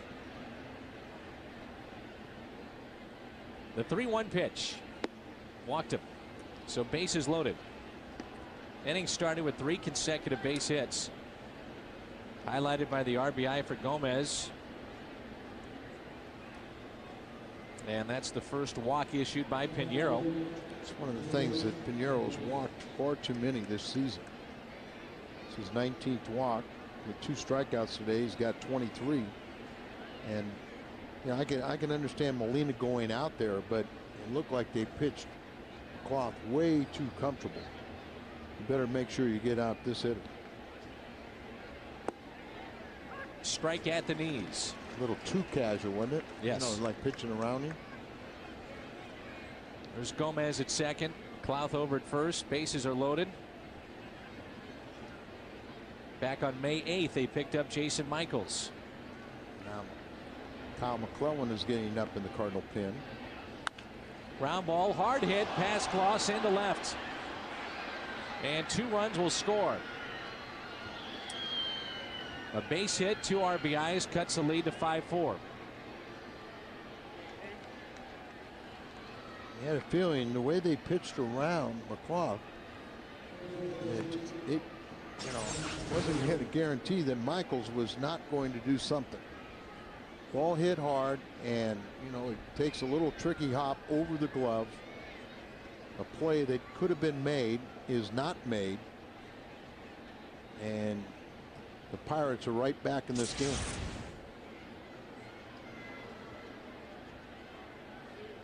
So 4 hits in the inning and a walk, and the tying run is at second base. Go ahead run over at first. Here's LaRoche. Breaking ball misses up and away. There's 8 runners left on. Look like it's going to be a telltale sign of this game. Still have a 1-run lead, but 2 men on for the Pirates. 15 last night, 8 today.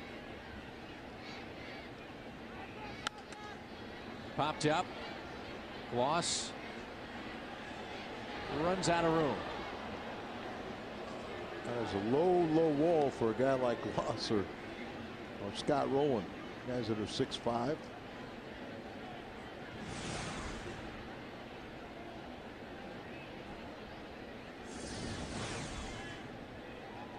A gentleman helping him out.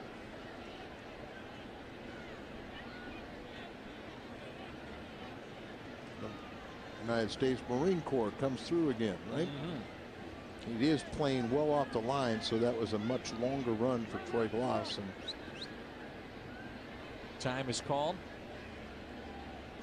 Gloss, for the most part, has played, I think, better than expected defensively.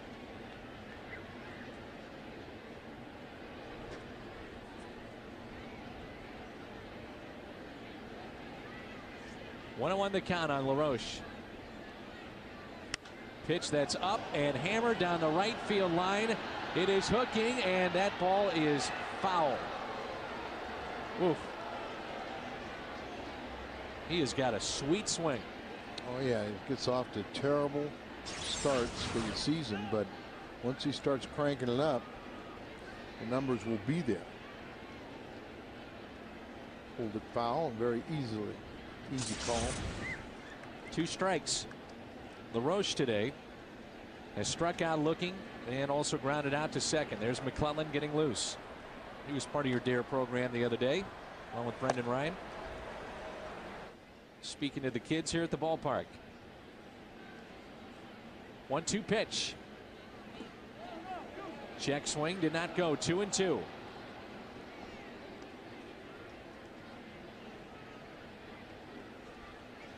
Sean Burnett now gets up with Osoria, the lefty we saw in last night's game.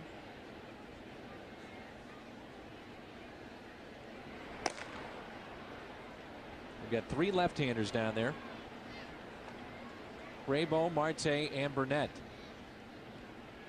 2 on, the 2-2 pitch. Shallow left center field. And Keel will call for it, puts it away, but a big inning for the Pirates. They get 3. And it cuts a lead to 1. Fred Bird in the Build-A-Bear Workshop. It's 5-4 St. Louis. For an opponent, we'll be playing the Rays. The first time the Cardinals have ever played the Rays here in St. Louis. Tampa Bay Rays, who are a very exciting young ball club, and we'll start at 6 p.m. right here on FSN. How about my new play-by-play partner? You know, Dan did find his FSN shirt, and it's always a pleasure to talk to Dan. Redbird, can't you talk? Hey, we got a ball game here. We got to get the Cardinals some more runs. Brian Barton pinch hitting for Pinheiro. He'll face the right-hander Soria. Brian has done a nice job, the Rule 5 pickup in the pinch hitting role. Pinheiro is a pitcher record, only goes the 5 innings, but Barton tied for 5th in major leagues with 5 pinch hits. He's 5 for 15. Evens the count 1-1. Very interesting young man. He's a Rule 5 selection from Cleveland, and he made the team out of spring training. It wasn't the fact that he was a Rule 5 pickup. He made the team flat out.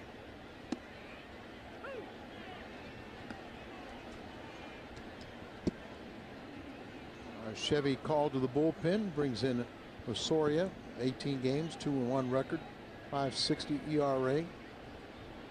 And Dan, I think you lost some weight. Yeah, I did. I say you found your golf shirt. The beautiful Mr. Fredbird was up here and had a chance to visit with us. You know who else is up here? Mike Kelly. Yeah, the voice of the Missouri Tigers. Mike Kelly with us. Anybody else? Gary Lynn. He didn't count. Oh, he counts. Only in his own mind. A strikeout of Barton. It's a nice conversation you had with Fredbird. He and I both speak Crow language. Rather one-sided. Here's Brendan Ryan. Good day for Brendan today. 2 for 2 with a run scored. Stole the base. Flawless in the field.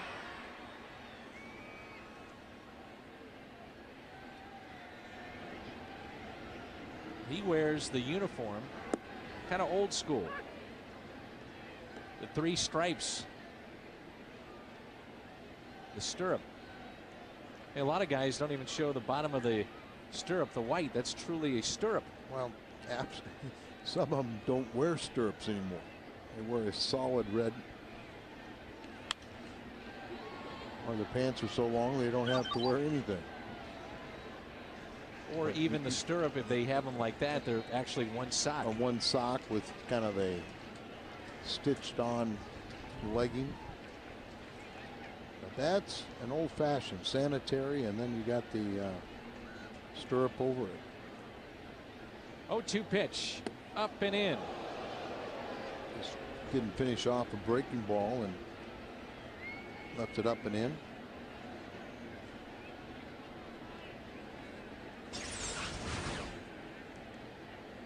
And got underneath it. You see it spinning, and Brendan Ryan spins out of the way. You spin backwards. You don't spin into it.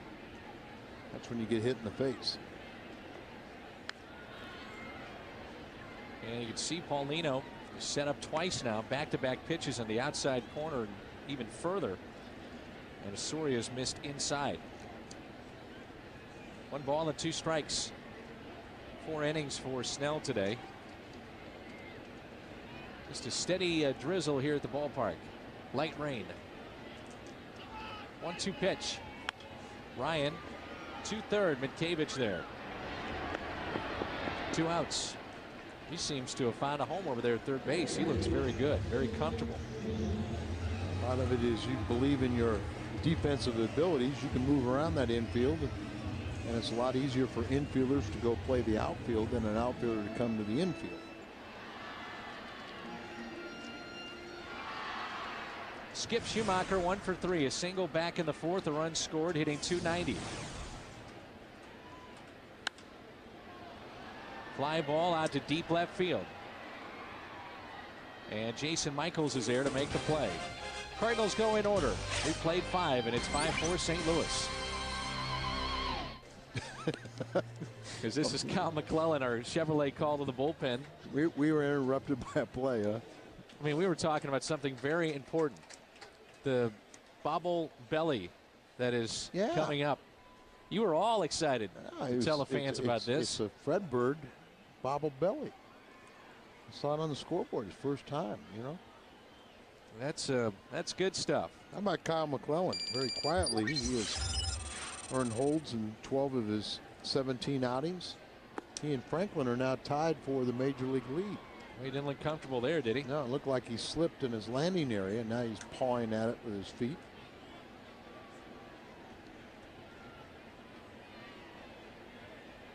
Here's a 1-0 pitch. Popped up. Kennedy underneath it, puts it away.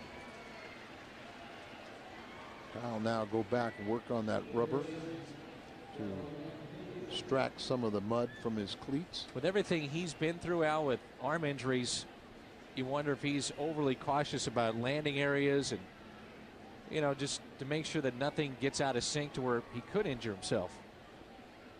Like I said, once again, they have the right to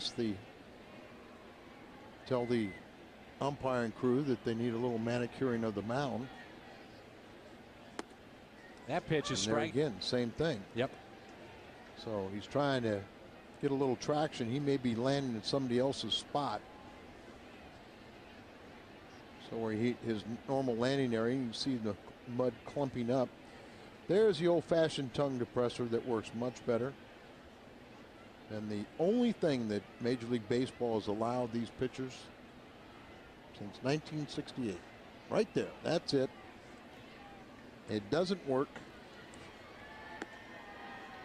Why don't you call Bob Watson and voice your displeasure? Because you bring this up probably every other night. He's a disciplinarian. You know, I'm not. He's got the voice to get something done. He can go to the higher ups at Major League Baseball and say, look, Raboski is upset with the rubber dealie behind the mound. Well, you know what, the rubber dealie back behind the mound, you can't have the the trainers run out there with a tongue depressor every inning. So I lose out to the speed up rules game. Well, look at that. I mean, you can barely even see the stubs on it. Little spikes on the rubber thingamajig. By the way, Molina only fined. Yes, I saw that. Not suspended. Well, that's because he's been exemplary citizen. 3-2. So he may become our Secretary of Defense. Did you know the gentleman in Milwaukee that was holding up that sign? You know, when I went to a mental institution, I met him. And a foul tip by Minkiewicz. I believe his name is Fitz. Okay. Maybe Fitz deserves a hungo.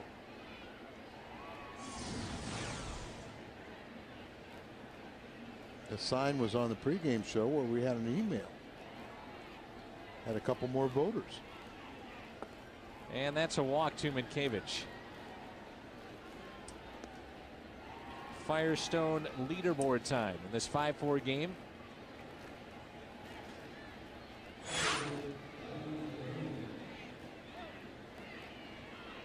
He's really fighting it. Now what they're going to do is now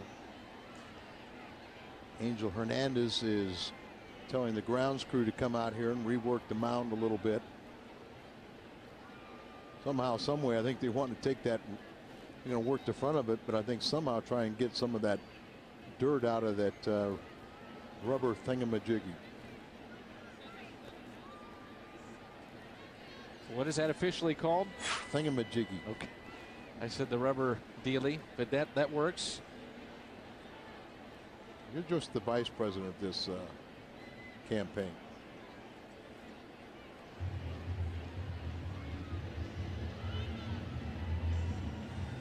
I told you it doesn't work. Collects mud.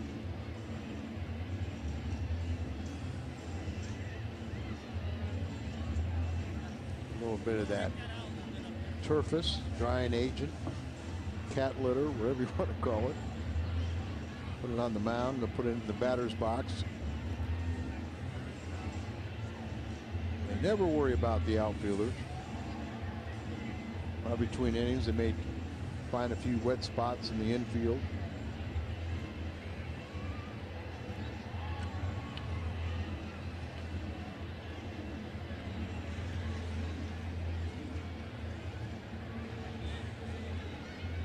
How you doing today, Al? I'm doing great, you evil-minded person.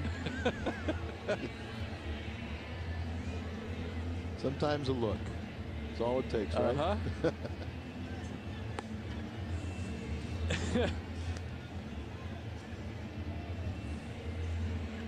So we get a couple throws here. And you can see already his better footing. And that's all you're trying to do. That's how you get hurt, is if you go out there and you place your landing foot and it slips or slides. And Angel Hernandez will be a supervisor now on the grounds crew. Every time you step on the grass, you get the wetness back underneath your cleats, and so you step on the mound and it collects again. 5-4 Cardinals, 6th inning, 1 out. Tying run at first base. Here's Paulino. Game-winning RBI in extra innings the other night. That pitch taken a little low. It's been a steady rain here at the ballpark since our first pitch. And the umpiring crew for continuing play is not necessary to stop it. Nobody's really complained, but really Kyle did not complain, but Angel knew that he was uncomfortable and took care of business there.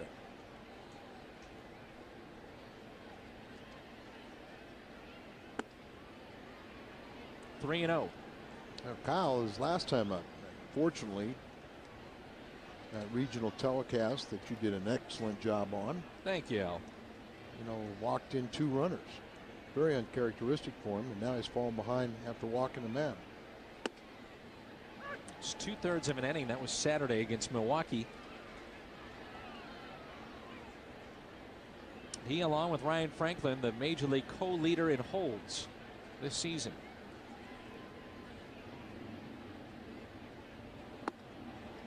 Chased a ball, now 3-2.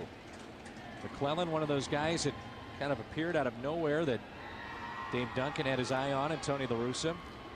And I still go back to the job that the Cardinals have done with Todd Wellemeyer.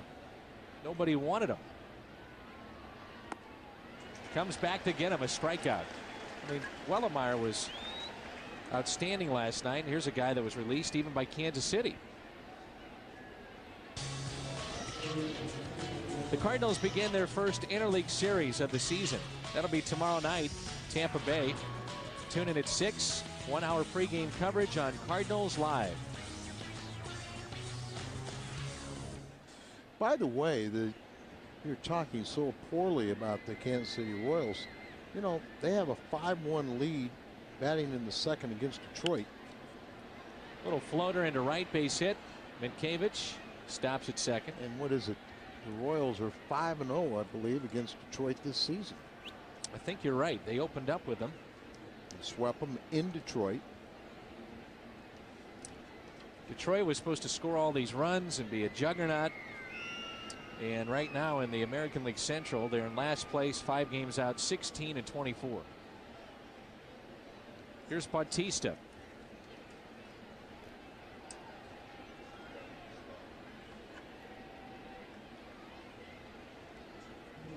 They've already used Rivas in this spot, so Bautista, the second pinch hitter, used by Pittsburgh.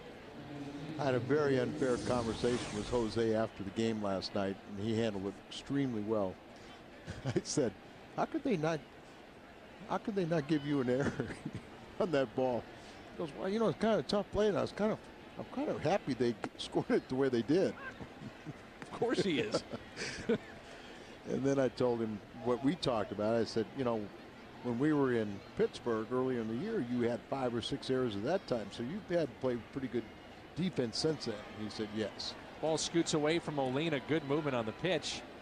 0-2. We'll call that a wild pitch.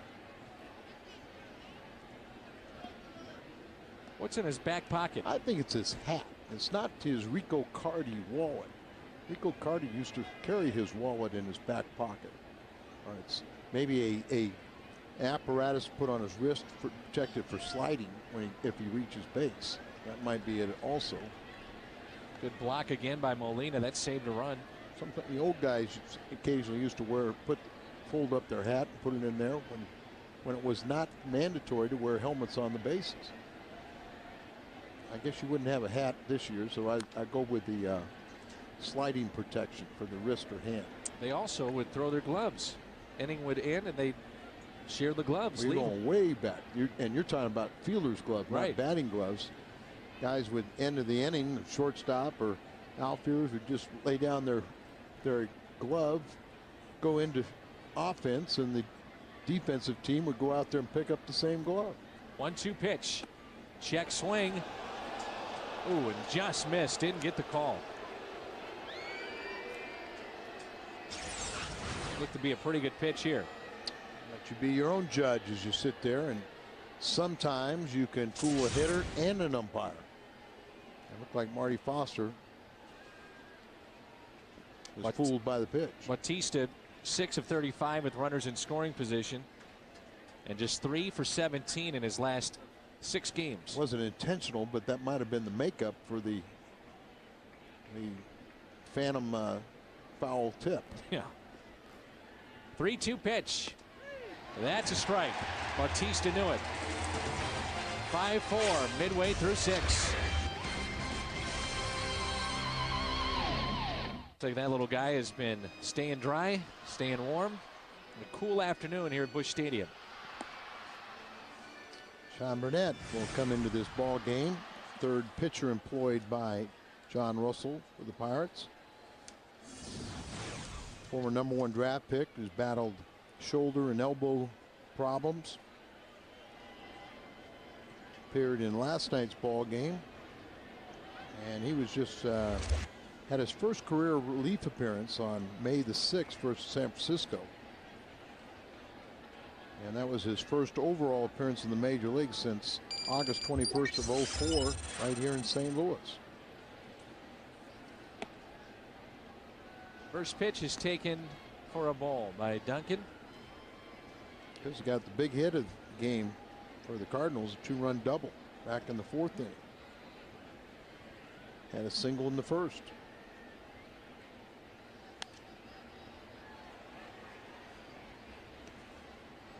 Chris also reached base on a strikeout in the 2nd inning and reached base on the wild pitch.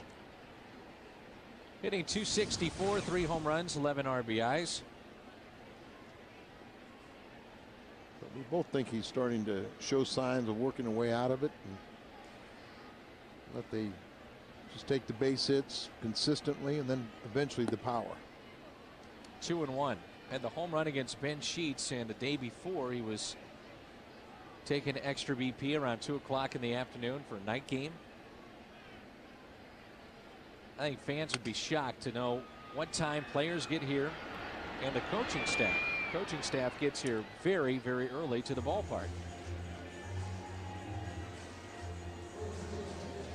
Players roughly are required to be at the ballpark 3:30 in home games.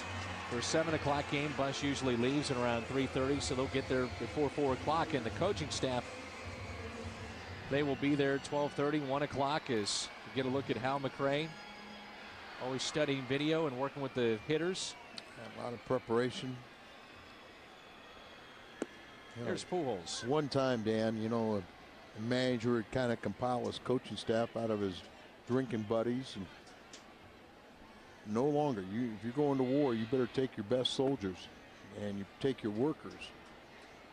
And these guys, it's no gift job being a coach today. You put in a lot of hours and a lot of hard work, and Tony demands a lot of his players, but he and his coaching staff will give back twice as much to them. And I know you talked with your buddy Ted Simmons in Milwaukee, who's not a coach, now a coach with the Brewers under Ned Yost. And even he, a guy that's been in baseball for a long time, even he was amazed at how much time and effort it takes now. Times have changed. I'm not going to say who, but I've been associated with some clubs where the few coaches, they usually didn't last long, but would go on the bus. And on Tony's team, it's not uncommon for that the one bus that they have on the road, for it to be just the freeloaders, us media guys. It's our media bus. It's a media bus. We do have a media bus this year. Yes, we do. 2-2. Jokingly say that, but one bus is provided for road games, and frequently there's no players on it because they're already at the ballpark preparing. What time, when you were playing, say 7 o'clock game, what time would you leave the hotel? So first of all, when I first started, games were 8 o'clock at night. And even in New York, for an 8 o'clock game, we would leave at 5 o'clock. So you get there by 6 if you're in New York with that traffic. Later. Later than that.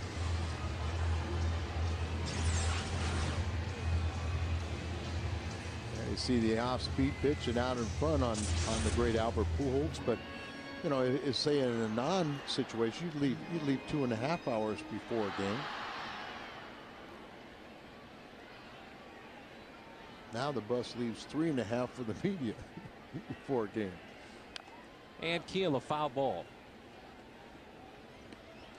I can remember taking back, you know, half the time the team bus would not arrive in New York before the start of visitors batting practice. And at that time, it wasn't as extensive, the batting practice that you see now. No, it's probably even, like you say, a shorter round. Couple rounds and see you later. Get ready for the game.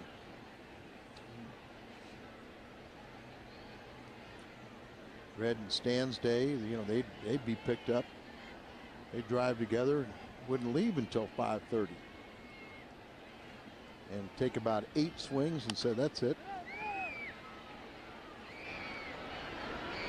Stepping on the bag is LaRoche. Cardinals go in order. We move to the 7th. 5-4, St. Louis.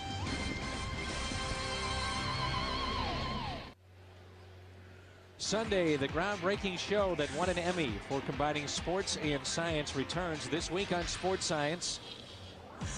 From high heat to low blows, sports' most dangerous cheap shots. They'll examine that. Cheap Shot, Sunday at 9, only on FSN Midwest. I never want to accuse Bobby Plager of a cheap shot, but that great hip check he had, he won't make that show, will he? You may see it. I saw him in a charity game 2 years ago. Hip check, a gentleman into the boards and down to the ice. You know Lars Ellers? Yes. He is here today. TJ Oshie. He is here today. They're the future of the Blues. They've been signed. It's great news. It is. Some of the members of the Blues marketing department up here traveling with David Picorni. Marketeer extraordinaire of SFN. There's Randy Flores appearing for the 17th time. Look at that good ERA. Not a lot of innings pitched, but kind of that specialty left-hander. Rare time that he's FSN. Yes. Yes. Fox Sports. Yes. Net. I was doing something else. Saturday Night Live or whatever. I don't know. SNL. You're all over it, Al. Yeah. Well, you know, it's Plager, you know. Okay, SNL. No? FSN. Oh. You got it. I know you got it. No wonder you're going to be my vice president. Oh, yeah. We'll help you along. Tommy says he wants to be in your cabinet. Let's see. What would be a good job for him? I can think of a couple. Interior secretary? Sure. 3-2. Well, Flores has retired the first batter he has faced 15 of 16 times this year. And that's outstanding. And usually he's the guy that comes in with inherited runners. So it's a crucial stat. Matter of fact, he's only allowed a run in 2 of his 16 appearances this year. 2 runs the entire year. Talked about being able to blow your hand on the mound, warm it up, get the feeling back in it, and umpires are allowing them to do that. That might be a case right there where you just don't feel the ball that well. Cold day. Right. And that's, you know, normally in hot temperatures they think that illegal to blow on your hand stand on the mound, that you're getting extra moisture, but when it's cold they will allow you to stand on the mound and blow on there because they feel like it's really you're trying to get some feeling into the fingertips. The rain is picked up. Here's Michaels with 1 out and a runner at first. Randy could use a double play.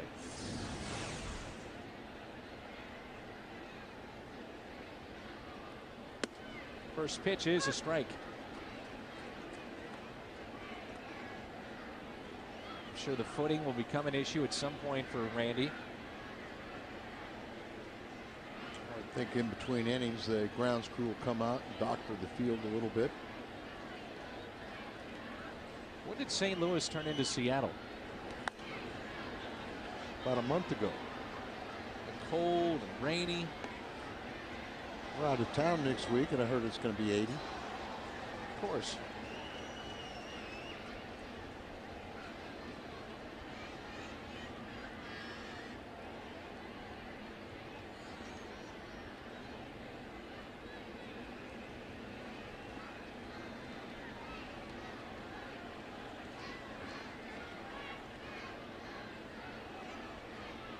Here's the 0-2 pitch.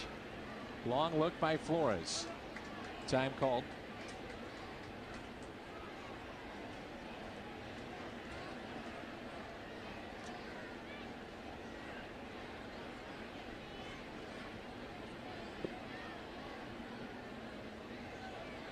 Not a double play. Kennedy playing near the second base bag, playing pull in the infield. Runner goes, throw to second. Not in time. The strikeout, though, of Michaels, the tying run in scoring position. Very good jump. And close tag, but you can see the foot reaches the bag. Did he come off the bag? I think that's what Kennedy was saying. Yeah, that's what Kennedy's trying to sell. And when he pops up and loses contact and he applies a tag, and I think he might have a case. Yep, he's out. Can you get the left leg back in time? He was out. One final today so far. Cleveland beats Oakland 4-2. Peralta with a home run and scored 3 runs for the Indians. June 15th, Redbird Bobble Belly Day against Philadelphia, a 1:15 start. Marking on your calendar, aren't you? Oh, yeah. They have to bring Luke down. We've got that game June 15th. It's a Sunday afternoon. 2 outs. Here's LaRoche. Fastball misses in.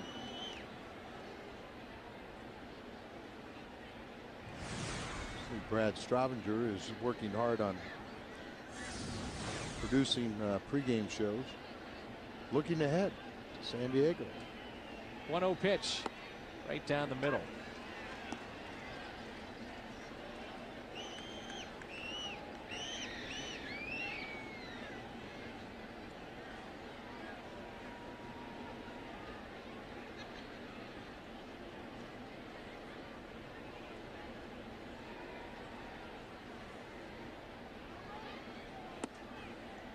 Two and one. It's 3 fastballs, and we talked about it last night with Flores against the lefties, making sure he's not developing a pattern with video now and watching all the games that scouts do. And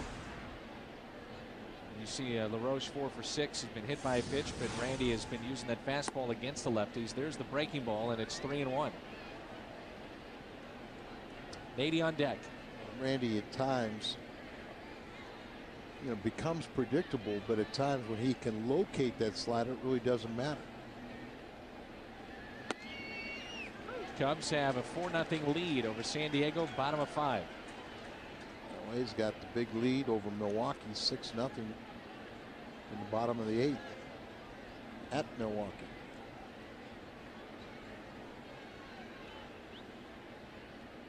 Three-two pitch here. What are you going to do? Going to throw the breaking ball? In the dirt, and the ball scoots away from Molina. So first and third.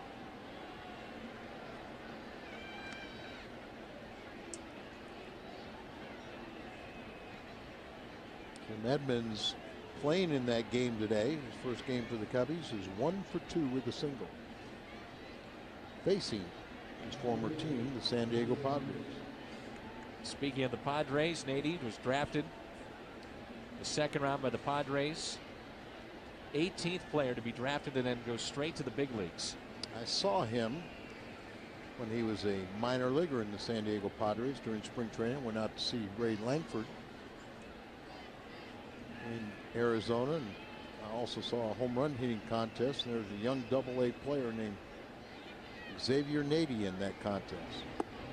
So what's he doing there? And they said, well, he has unbelievable power.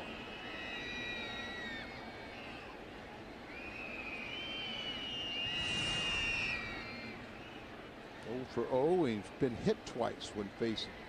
Have to think a couple sliders came inside. He's got great power to the opposite field.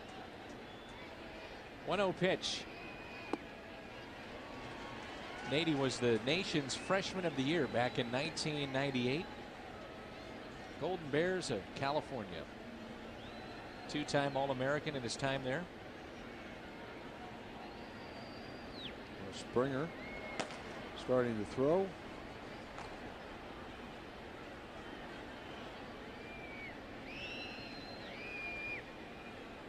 Flores has walked 2.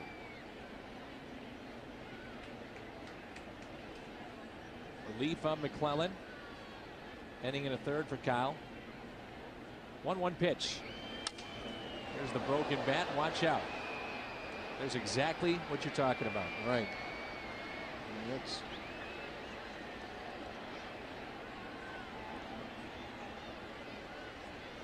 $10-12 ounces coming at you with a jagged edge. Hit you in the right spot. The stick. Gloss said, yeah, it's a foul ball. I'm not going to worry about it. I'm just going to stay out of the way of that bat.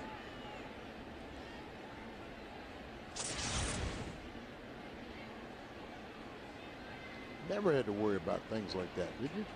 No. Bats used to just crack.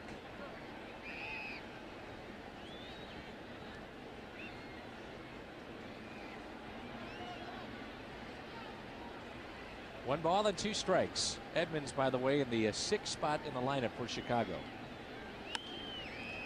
Slowly hit. Ryan across the diamond. Got him. Not just Gloss, but also the runner on a broken bat. He comes into play as well.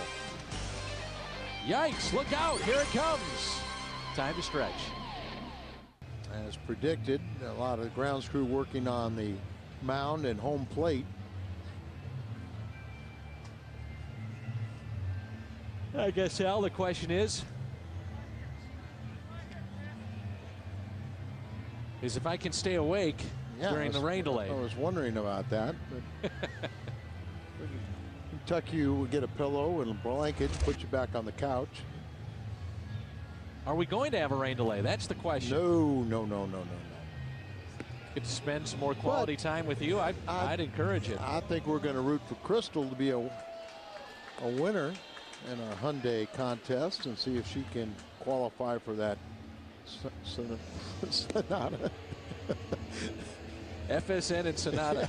I got my S's going today, don't I? That guy's ready in case somebody wants to bail out. He'll play. Angel Hernandez talking with Mitkevich.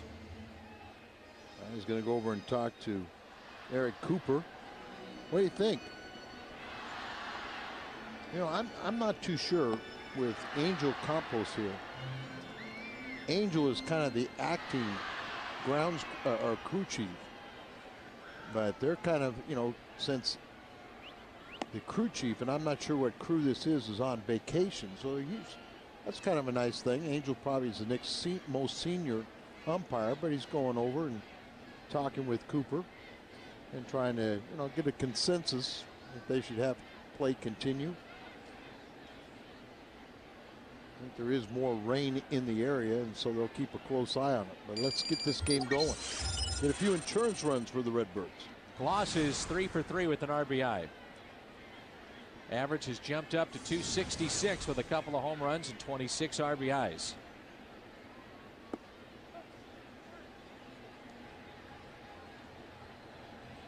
Brent Stover has more on the possibility of a rain delay. Brent, what do you have? Well, I can tell you this. The coaching staff of the Cardinals concerned about that very situation. They were yelling at Troy to just get in the box. Hurry up, get in there. Let's get this thing moving.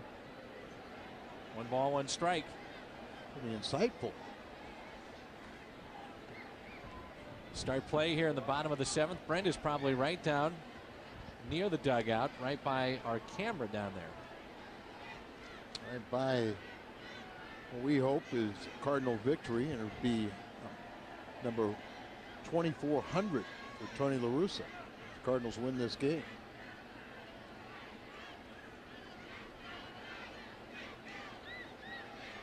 Gentlemen, it's comfortable down here. Got Scott here, the Cardinals photographer. Largest umbrella I've ever seen in my life. There's room for 4 or 5 of us. Scott Roback, one of the team photographers. Blouse, foul. Dan, you notice that's a veteran move by Brent Stover. Not by the guy that's out on the field who lost his shoe.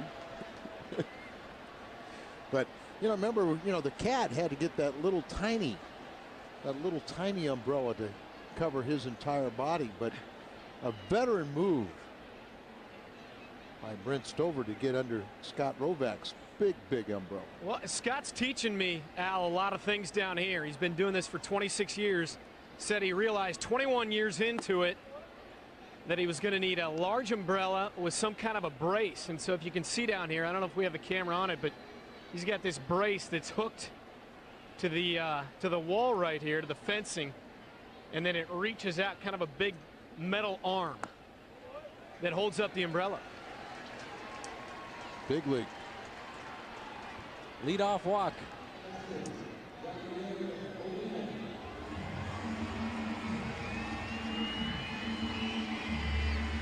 Well, that may be more insightful than anything that the Cat's given us this year. Are you and the Cat on bad terms? No. He got on his hands and knees and apologized to me profusely, and so I'm in great. Those 2 guys, they're my buddies now. Okay, good. Stover and Mr. Bubbles.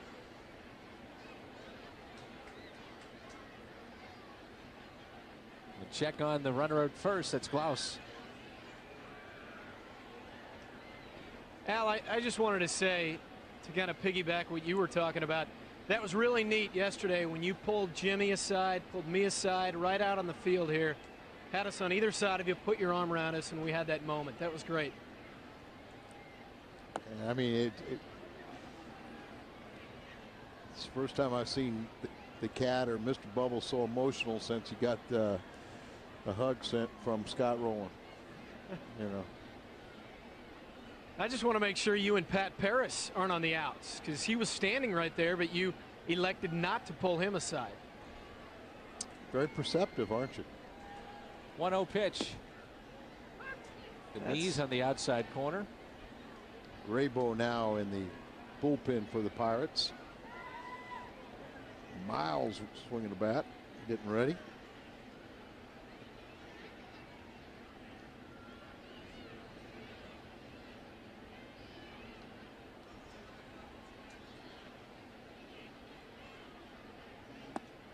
One lefty warming up for the next left. 2 balls and a strike. That's what happens when you got 3 of them down there. Burnett trying to come back from the shoulder and elbow surgeries, Tommy John surgery. There's Izzy warming up here. Yeah, Izzy, don't worry about it. No pressure on you. Just 1 run. But it's not the night. That's how you ease him back into it. As you well know, though, Al, sometimes you will come into even a more crucial situation, the 7th or the 8th. Especially now when you try to have your closer only pitch the 9th inning. Many times that 7th or 8th inning, you're going through the heart of the order, a much more difficult task than actually the projected 3 batters you would face in the 9th. Cardinals, dating back to last season, have won 7 of the past 10 against Pittsburgh. We saw that the other night in the 8th inning when Pujols hit that home run to send us 2 extra innings. Back-to-back walks. So first and second brings in Kennedy. Game Day Magazine celebrating its 16th birthday. Keepsake edition that looks back at every one of the 140 issues that have helped chronicle Cardinals history since the first magazine back in 1992. Great souvenir. That'll be the first issue you'll receive by starting a subscription now. 345-9000 for the Cardinals Game Day magazine. Cavage, third baseman, many times is the quarterback on bunt situations, and he's holding court. Asked all the infielders to come in and have a little conference. And now it's about time, you know, usually after you do that, then you have the manager goes out and makes a pitching change. John Russell is content to let Burnett face Kennedy here. He's here. Miles on deck. Kennedy, if he wants to bunt it hard enough to make the pitcher not be able to field it, third baseman vacate and come in and field it, and so you can get to third. Strike one. Bunt it hard enough to get it by the pitcher, where the third baseman has to come in, and then the runner at second can go right to third unmolested.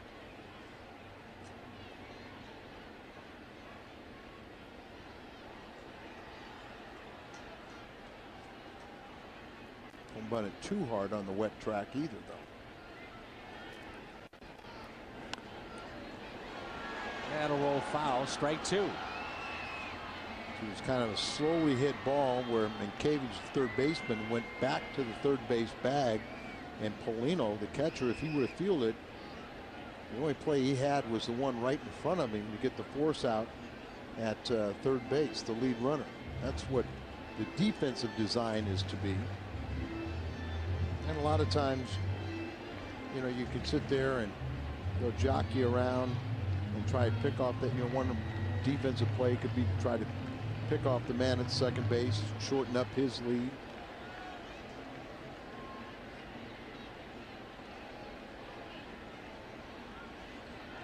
Oh, 2 pitch. Is the bunt still on, or will they take it off? Pirates wish they knew. And Kennedy doesn't do the job.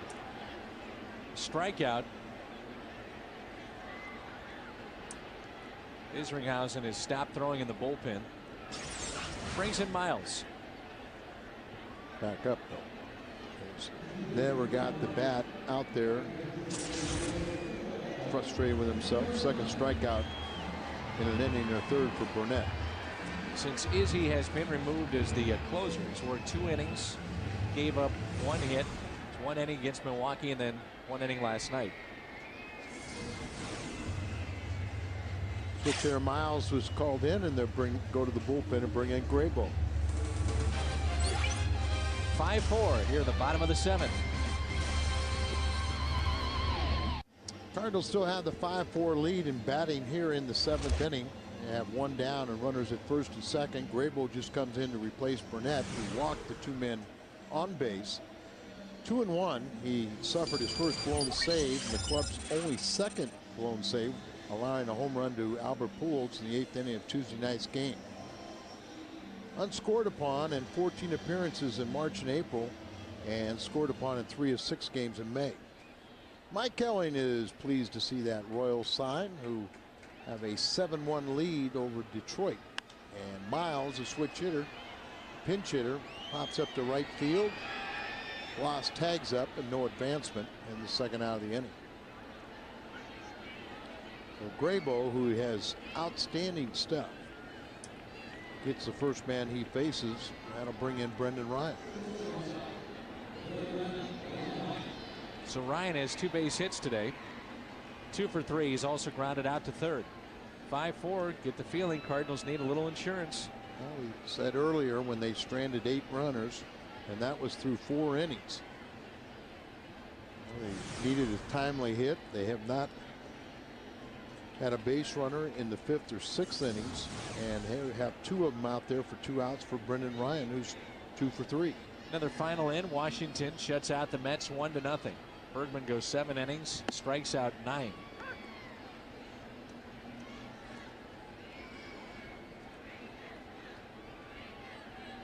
Cleveland, because of the recent surge with pitching in their homestand, started play today, leading the American League Central 21-19.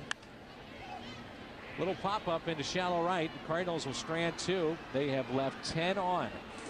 15 last night, 25 combined. With today and last night. Doubtful. Isringhausen in.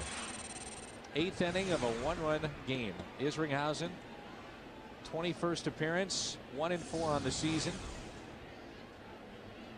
Still tied for first in the National League with his 11 saves and currently 8 saves shy of 300 for his career. Al must have told you something that the Cardinals go right back to Izzy now in a tight game after what they saw last night. Well, you know, he has lacked confidence in himself more so than Tony or his teammates. See if he can get the ball down. He got 1, 2, 3 last night in pretty efficient fashion, getting 3 fly balls.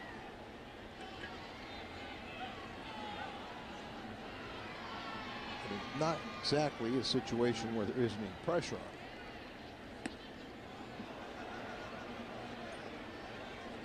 him. (3-0). Did a good job last night of getting the ball down in the zone, and really balls were hit to the outfield, but pretty much pop-ups. And here, struggling to get the ball down. Concentrate, coming over the front leg.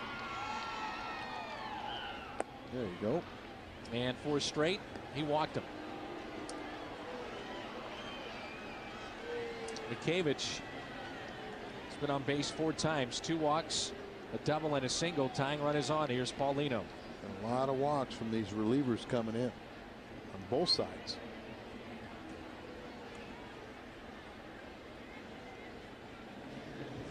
For the Cardinals alone, last 2 innings, 4 walks. Look at this. 0 for 5 with 4 punch outs against Jason.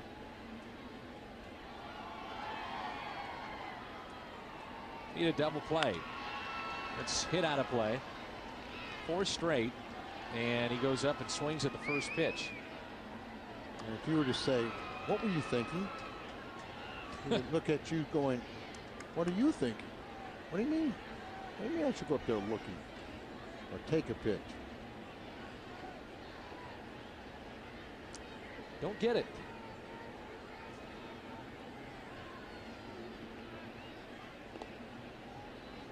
For a zillion youngsters like yourself that learned a lot of baseball from Jack Buck, he didn't quite get it either. No.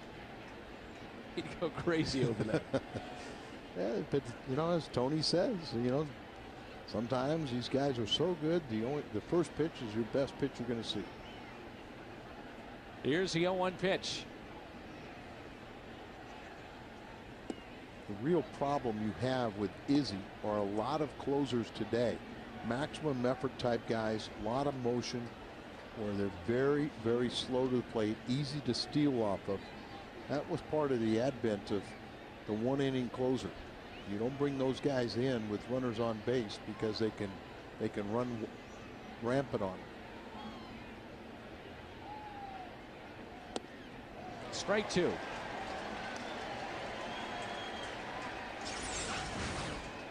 So just the curveball.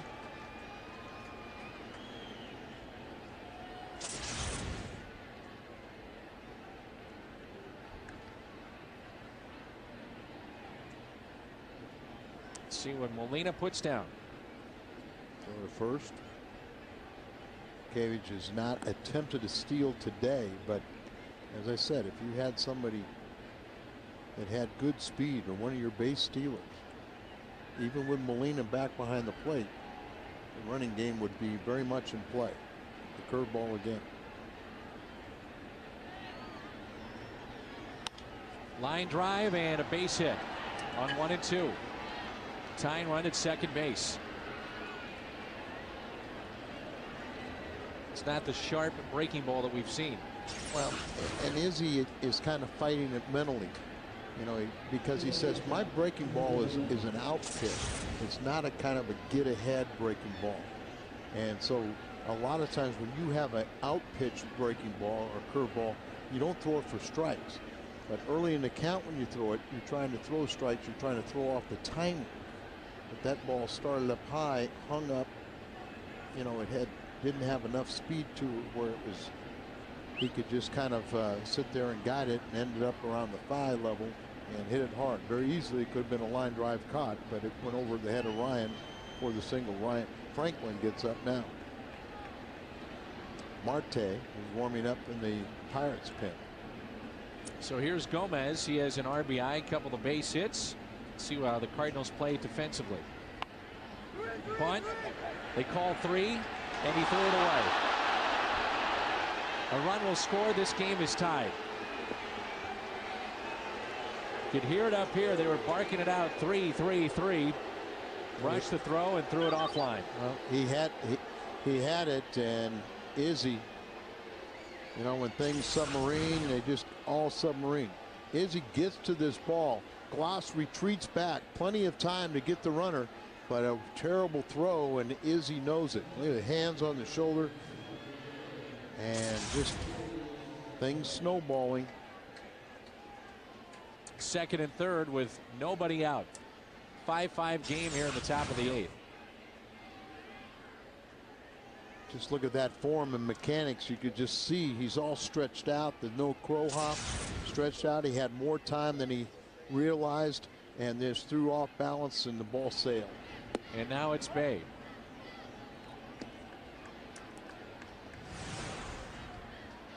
One for 10 with a home run, 4 strikeouts against Izzy. Runners at second and third.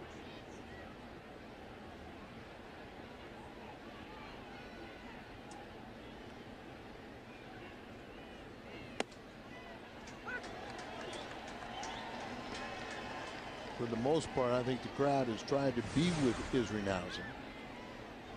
And after the throw, as Tony alluded to last week on his radio show, if he does something or we do something as a team that warrants your displeasure, you're entitled to voice it.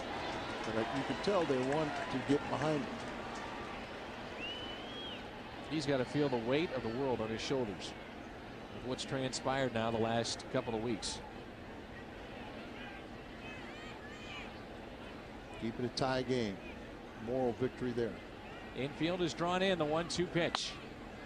Bay hits it high in the air out to deep left field. It's at the track. It's at the wall. And this ball is gone. A 3-run homer for Bay. 8-5 Pittsburgh.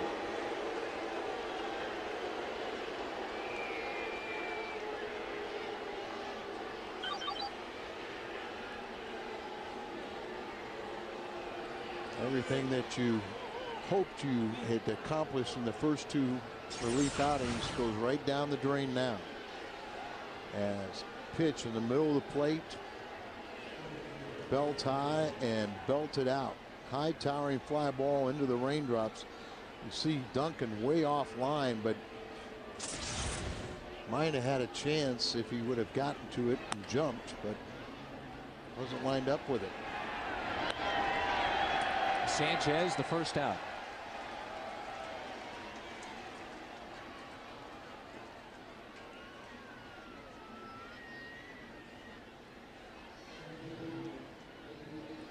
Nate McLouth will be the hitter.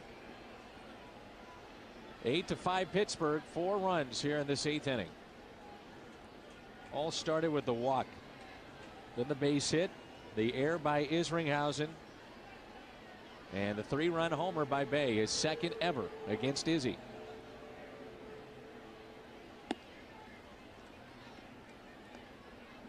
And I'm sure he just feels helpless right now, trying to figure out, what am I doing wrong? And I mean, you just have to blank everything out, just go back to simplistics, and just play catch with Molina. He's been so good for so long. A lot of these Pirates are going, we're going to take advantage of it for this temporary lapse when he's struggling. But you see him talking to himself. He's trying to do everything he can to fight it.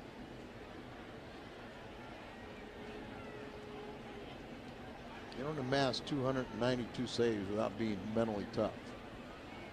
Or good. Or good. 2 balls and a strike.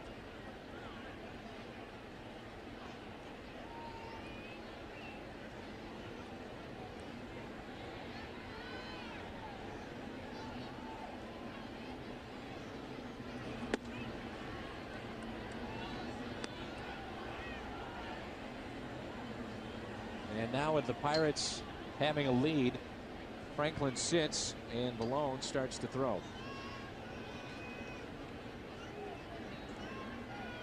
3-1 pitch. Full count.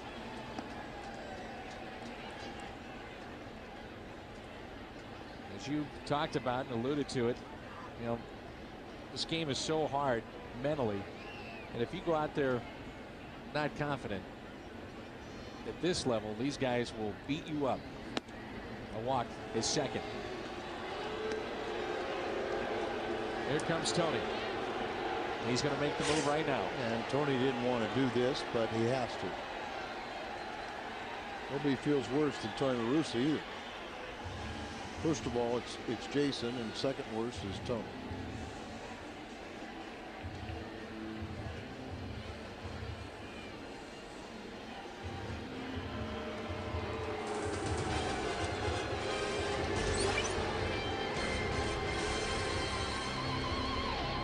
Malone's been very good up until his last outing, so you get a chance to give him a good feeling going into the Tampa series. We'll start tomorrow night here at St. Louis, but he's been very, very good. Had the rough outing on Tuesday where he got the loss, gave up 4 runs in the extra innings, 10th inning, and so get him back on track. His ERA to still be in the 3s had to be way down in the low 1s, if not below, after that rough outing. Here's Jason Michaels with 1 out. Still got time to battle back in this game, but don't give him any more. Malone would love the double play and send us to the bottom of this inning.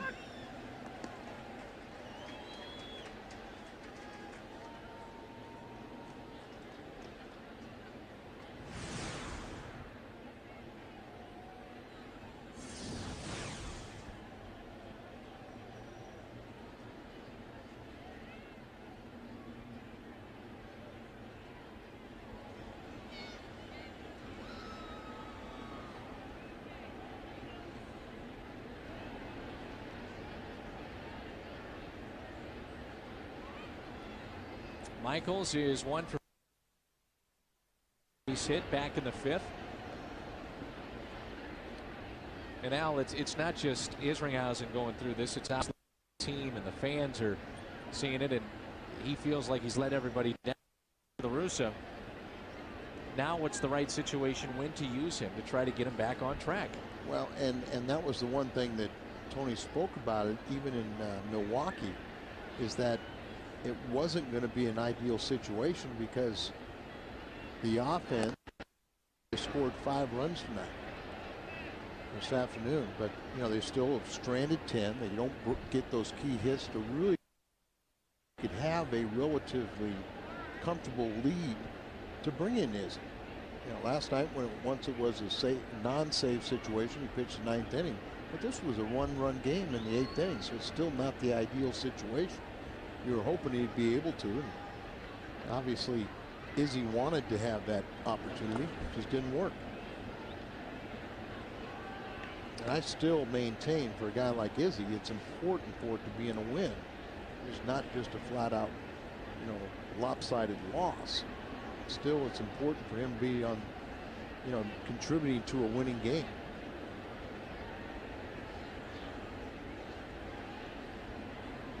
One and one the count.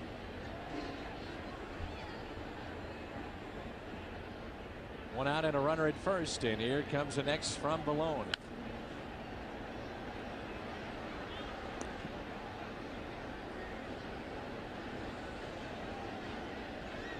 Obviously the home run was huge, but maybe the biggest play so far in the inning was they're giving him the out, and he had the lead runner at third, and he threw it away. Well, there were 2 things, you know, the leadoff walk.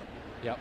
You know, and then, as you said, if and he had plenty of time, and the decision was the proper decision to go to third base. He makes a good throw there, and to get the out there, you never know what might have happened. Might have been a very simple, you know, he gets a double play on the next pitch, right, and you're out of the inning. Then everybody feels good about it. But you walk the leadoff guy, usually, and rarely good things happen. And then when you commit an error on top of that, that tied the score. And you had a sure out at third base, a lead runner, and all kinds of snowballs. 2-2 pitch. Slowly hit towards second. Kennedy, little shovel pass. Wow. Out. Nicely done. How about that? That's not an easy play at all. You're down by 3, but it's a gutsy play. You're getting the lead man and kind of throwing blindly. Give Brendan Ryan, he was where he should be, but we've seen at times with a ball like that, somebody goes, oh, they'll never go try to get the lead guy, and that shortstop vacates the bag. If he slides for the base, you saw that Exmo replay, instead of worrying about trying to take out Brendan Ryan, he's safe. Potential double play, but it's too slowly hit to turn it. Yeah, you almost wonder if he even knows that he's going to be a force out there, but he's just sore. He's trying to react and go after the guy just in case. Here's LaRoche. 2 outs and a runner at first.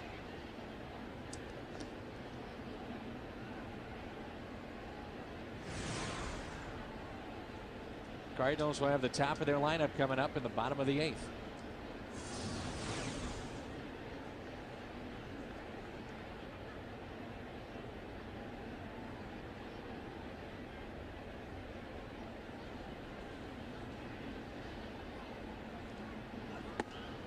That's a strike. Some of this crowd is stuck around through the cold and the rain, and now the disappointment.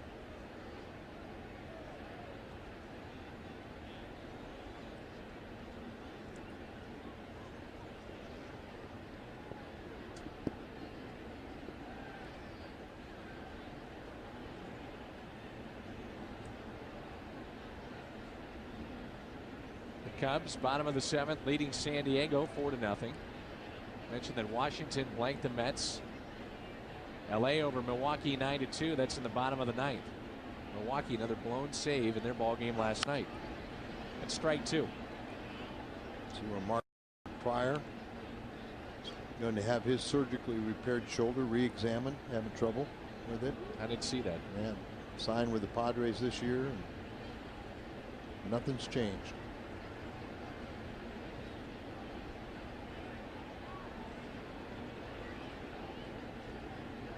Man with perfect mechanics that would never get hurt. Hurt a bunch.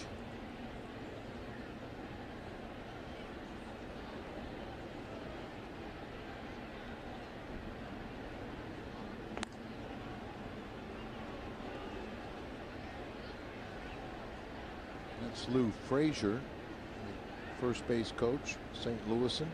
Told me he left 17 tickets or 30 tickets yesterday. 30 tickets for a coach. It's pretty good. Yeah, he said that went my paycheck, but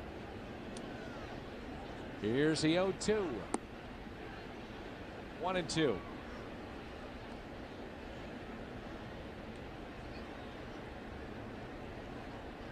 Look up at the scoreboard. I see Josh Hamilton of Texas, 44 RBIs. Former Red. We've talked about his story. A good trade for both teams. Yeah. Reds got pitching and Texas got a center fielder.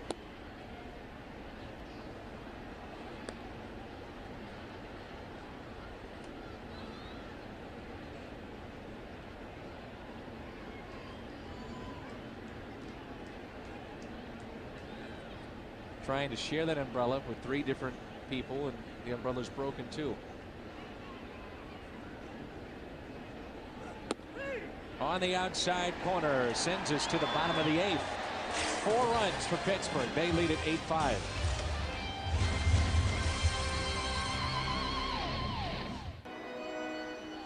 Top of the lineup, Skip Schumacher to lead it off. Against Damaso Marte. Boy, does he have a live arm. You know, just that long arms, and just slings the ball. No better description for a lot of these Dominican pitchers than slingers.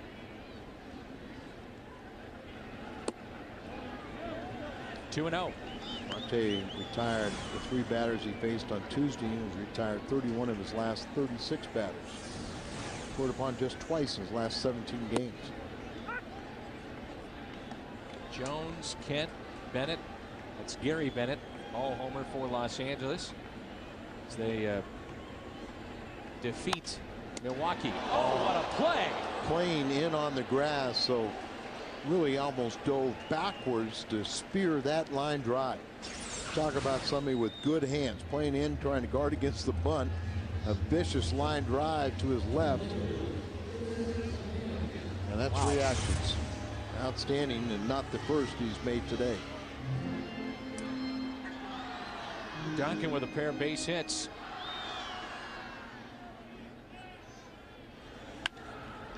Slowly hit towards second for out number 2. Brings in Pujols.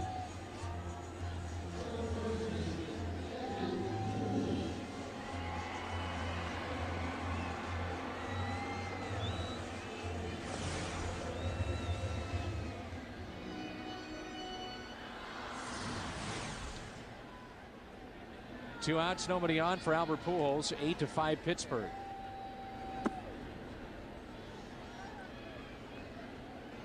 Albert extended his hitting streak. 14 games now. Reached base in every game Cardinals played this year.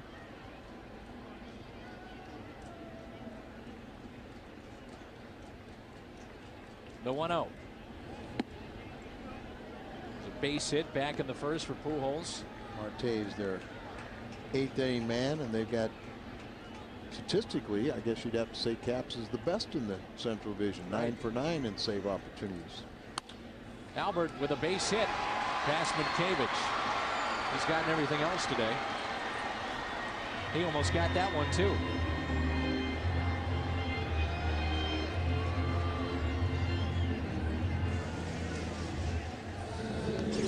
A little slick in the infield. Of course, Albert has a tendency to maybe hit the ball a little harder, so it gets by the dive. Good effort. It's now mud. Yeah, he just trying to clean it off. You see that soaked right through the jersey. Ricky Ankiel. Sac fly, a base hit. Twice he has grounded out. There's that breaking ball. That's the pitch that with a guy that slings it against a lefty. Pretty tough pitch to hit. Marte or anybody like him appears that he releases the ball behind the back of a left-handed hitter. Now Albert is getting some attention. Flexing the legs. He might have gone back in awkwardly or to the bag. Greg Hawk.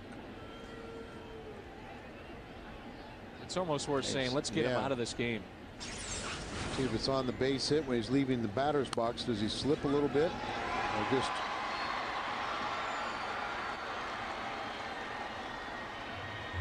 Couldn't see anything there, could you? No.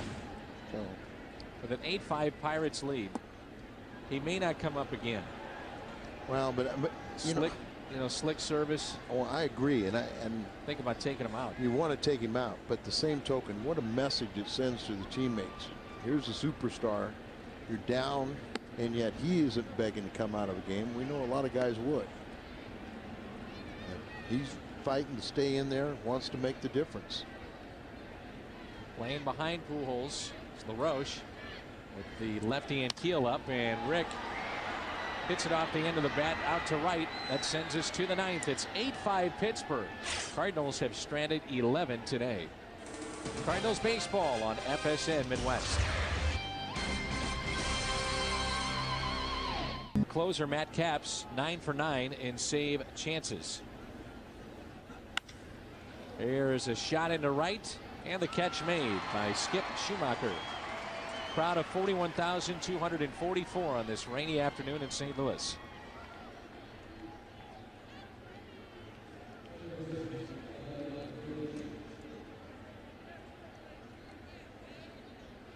There's Capps getting loose. Minkevich, outstanding ball game today. Only hitting .224, but he's been on base 4 times, 2 walks, single, a double, and numerous fine plays in the field.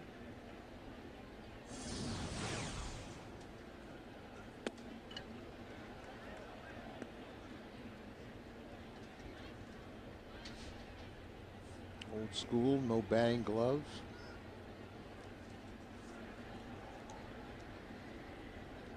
Just like our buddy John Mabry. That's right. We'll see him Sunday. Little bloop. Ryan going out. Can't come up with it. Lost trailing the play. Good effort there from the Cardinals shortstop, just about a step short. Good angle for the shortstop. Much better than the third baseman running straight out, but just strategically so well placed. And you see the effort, but no chance for Ryan. Just couldn't place that one any better. Third hit, 5th time on base. He's already scored 2 runs. Here is Paulino. They'll talk about Paulino and Yadier Molina on the postgame show.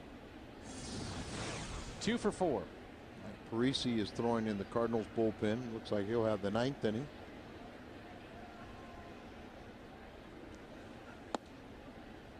Excuse me, we're in the 9th inning. So Parisi maybe seeing if Malone gets in trouble. Kind of thought they might start him, but Tony probably was hopeful that they could get out of the inning and save him in case you needed a long man tomorrow.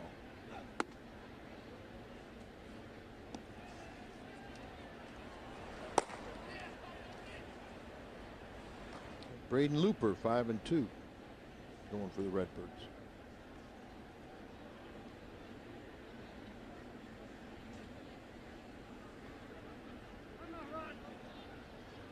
With dry weather. That's right. Forecast. That'd be nice. Warm it up a little bit. 1 ball, 1 strike. Mitkevich on base for the 5th time.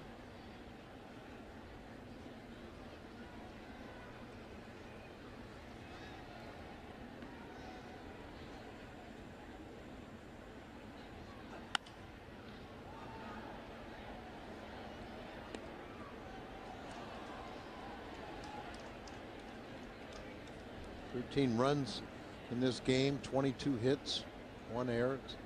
Cardinals, and a costly one. Cardinals are stranded 11 runs. That gentleman caught the foul ball. Look what I got. Yeah.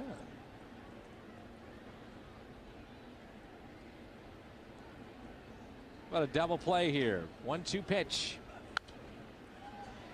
Fouled back.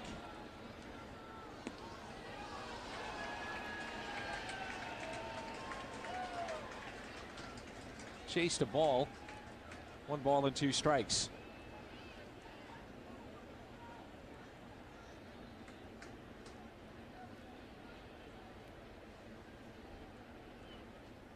Matt Capps committed to LSU in his senior year of high school.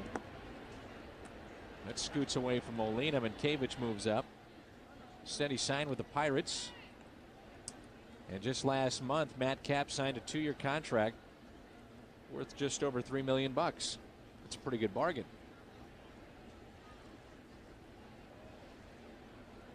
Since he's become the closer middle of last season, he has the highest save percentage in the National League during that time. Perfect this year. Ryan Dempster has struck out 11 through 8. Maddox was on the mound for San Diego. This is smoked out to left, and this ball is foul. The Cubs lead their game in the 8th, 4-0 over San Diego. Edmonds, by the way, has stranded 7 runners, but he does have a base hit.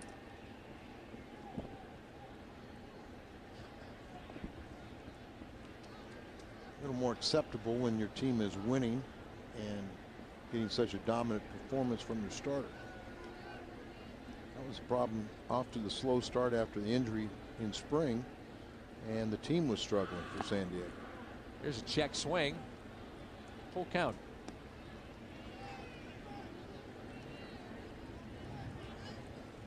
Dan, this stadium has gotten very quiet. Yes, it has.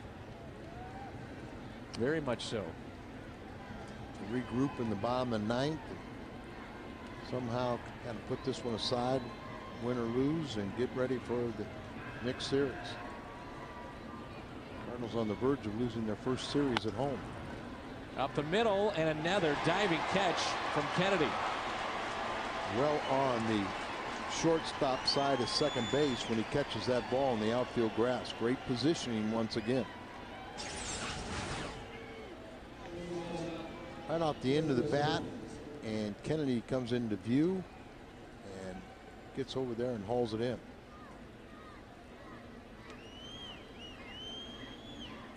Mitkevich, you're thinking that's a base hit. He stayed put at second. Can't teach those things. Nope. Instincts. There's a base hit into right field. Mitkevich will be held up at third. Schumacher, nice throw. Schumacher has 4 assists on the year, 2 of which have been throwing out runners at the plate. So good job by Beasley, the third base coach for the Pirates, to stop Mitkevich at third. Chavez is going to pinch hit. He's been around a while. He just hasn't been at the big league level. And there you see that strong throwing arm.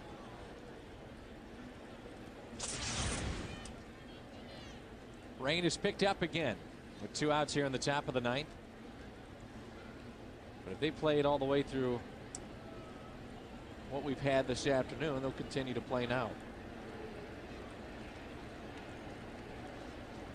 First and third, 2 outs.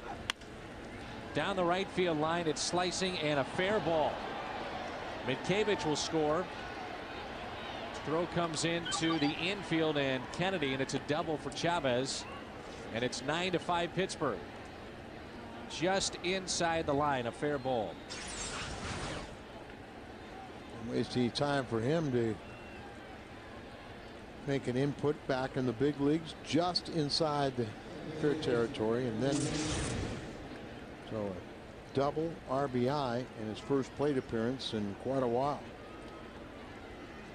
Freddie Sanchez, top of the lineup again. He has not appeared in big league games, Chavez, since the last day of the 06 season, playing for the Baltimore Orioles. The Pirates have 12 hits, which they do today, and 9 runs. You're thinking Sanchez had a big part in it. Not today. He is 0 for 4.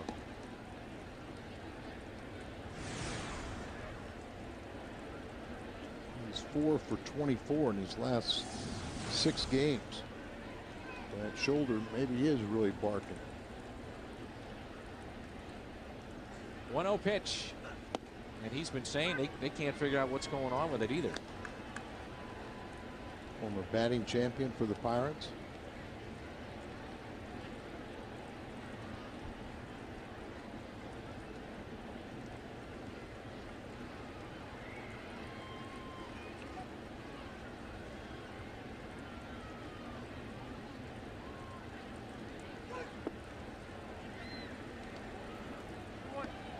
Two balls and a strike. Jeff Murphy, Russ Springer, and Ryan Franklin from left to right. Started out to be a very promising afternoon. Has become a long, disappointing game. This could be trouble too. Pujols going out, and it drops in for a hit. 2 runs will score. 11-5.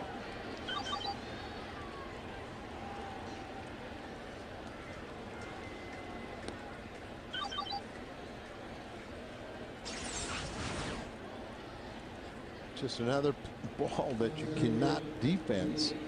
Out there in Bermuda Triangle. Hit where no one can get to it, and produces 2 RBIs, and Falone has taken 1 for the team. You know, he's a veteran. He understands that, but last 2 games he's appeared in against the Pirates, he's allowed, what, 7 earned runs? As a reliever who doesn't get a lot of innings, he'll have to work the rest of his summer to get that ERA respectable. 1 ball, 1 strike. Kansas City, Detroit, they're playing today.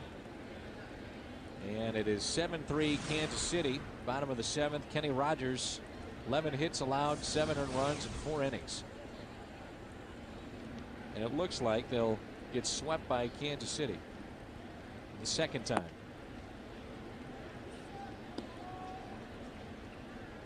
Two and one. There you go. Royals fan here at Busch Stadium. Cardinals cap. Hat. Royals rain gear. Maybe that's the only thing he had left in the closet. Bring it down to the ballpark. 3-1.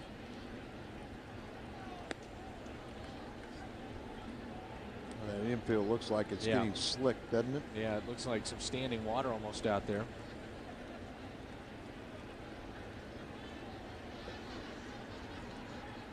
From an umpire's perspective, they're trying to get this game done, but you don't want to get anybody hurt. Another ball that's in. And Ryan makes the catch.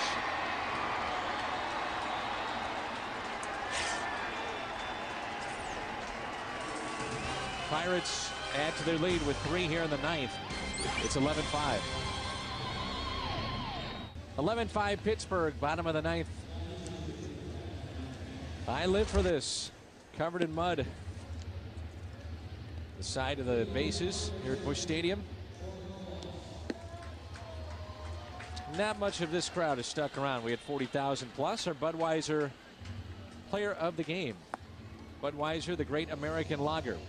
Doug Mickavich. Defense, offense, a little bit of everything today, partner. Yeah, he's been outstanding. Defensively, he's done a lot of things. Left, right, caught line drives where he's playing in. And offensively, watch this one. This may be the best of the game as he's playing in, and Schumacher laces one that he spears. But boy, offensively, he's had quite the day on top of it with 3 base hits and 2 walks, on base 5 times, 3 runs scored. Matt Capps, here he is, the closer for Pittsburgh. Non-save situation. Pirates up 11-5. It's 9 for 9 in save situations, but up by 6. It's not one. He allowed 3 runs in 2/3 of an inning in his season debut, and so only 2 runs after that. And he's had 5 scoreless outings on the road. This is just his 7th road appearance in 18 overall. Take a look at the second base area. There it is. Some of the puddles starting to form out there. And between innings, they did work on the mound and home plate again, but surprisingly, they have not really done anything for the infield. Rarely, yeah. I mean, that's when you really. I guess they just feel they can't afford the time with the further deterioration of the weather in the area, but that is really running the risk of injuring someone. Popped up off the bat of Gloss. Shallow right field. Nady battling the raindrops. Only time Troy has been retired today. He's starting to come alive, and that's good to see. That's a positive you take out of this game. Cardinals seem to be in control. At one point, they led 5-1. Yachty, base hit, an RBI, a couple walks today. Flirting with 300. He and his brother, the 2 toughest in the National League to strike out. Our first look at Tampa Bay. We saw them in interleague play a couple of years ago at Tropicana Field. Molina into center. Base hit. Here we go, Dan. Oh, here's your rally.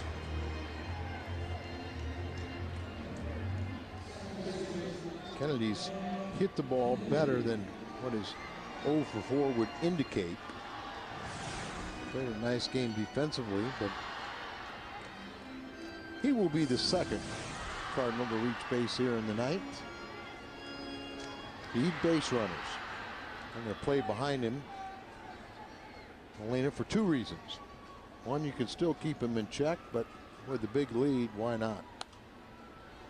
Makes no sense.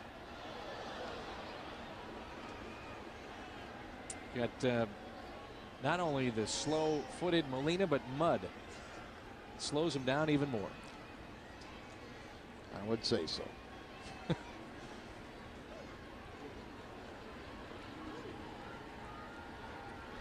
0-1 pitch. Kennedy, base hit to left. Told you, we're going to have a little fun against their closer. A 9-save situation. He probably mentally is relaxed, thinking, oh, the Cardinals are just going to try and end this game. And maybe the Cardinals are so relaxed, too. We'll just go up there. Ryan Ludwig was going to pinch hit.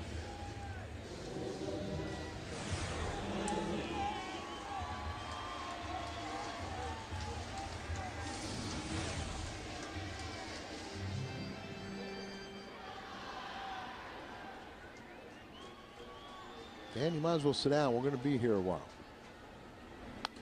Ludwig fouls one back. I'm just stretching, Al. It's kind of been a cool afternoon. Tightened up a little bit up here. And that .333 average, 8 home runs, 25 RBIs. He's shown the ability to be an outstanding pinch hitter. These rigorous workouts that we put ourselves through on the road. You have to do double duty. Yours and mine. Al travels his own personal trainer. It's amazing between innings. Seeing you get back there on the floor and the sit-ups and the push-ups you're doing. You know, the core is what you really have to keep tight. Your brand new Thigh Master.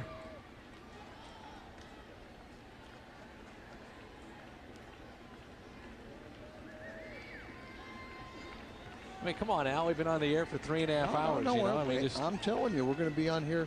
We're going to, at the very least, tie this game up, if not win it in the bottom of the ninth. 2-2. Ludwig ranks 8th, tied for 8th in the major leagues with his 21 extra base hits.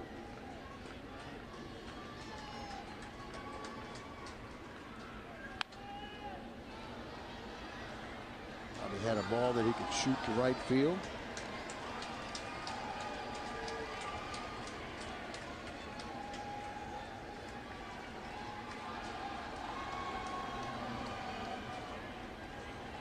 It's in the infield there, and the puddles have gotten worse. But we're still playing baseball, so you made a brute point. We played in this all day. Kind of hard to stop it. It's not going to, the weather's not going to get any better. It's only going to deteriorate. So that first comeback rally in the 9th inning against Ludwig out of play. And if you're John Russell, you're saying, okay, we go to Chicago, and the last thing I want to do is leave my closer out there for a long inning. Sure. He's already thrown 15 pitches, only 1 out recorded. How about if we give the nickname to Matt Mad Caps? Mad Caps. Yeah, Matt Mad Caps. He will be mad if he blows this 6-run lead. Had a 1-2-3 inning on Tuesday. Popped up. Infield fly finally called. And Minkevich comes up with it. That was not an easy play. Takes it out of the. LaRoche is standing right there saying, wait a minute, I have to move a muscle. You're going all over the place. Second out of the inning. Major League pop-up. Madcaps is going, there it is. Now watch, Minkevich ends up almost running into his first baseman.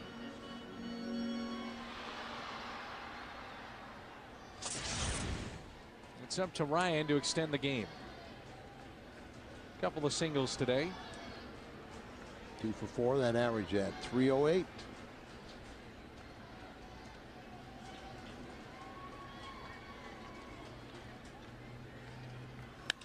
Dan, I know what's wrong.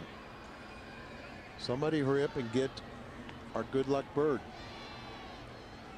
I don't know where it is.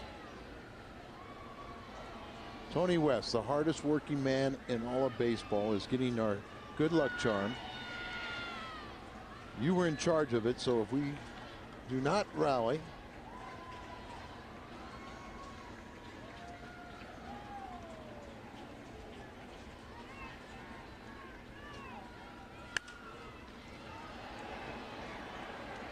There it is. Keeper the bird. Put it up there where they can see it. They haven't shot us yet. Al, I will when the camera comes our way. I know you would never miss a camera shot. This is from Julie Worley. There it is. And pulled off the victory last night. You were in charge of it. You forgot to put it up here until right now with 2 outs and 9th. It'll be a spectacular come from behind. It'll be out tomorrow night. That's the bowl game. 11-5. Pittsburgh takes 2 of 3 against St. Louis. And Al just threw the bird out of the broadcaster's box up here. And did not. Stay with us. Post-game show is coming up. Plenty to talk about. 11-5. Pittsburgh wins it.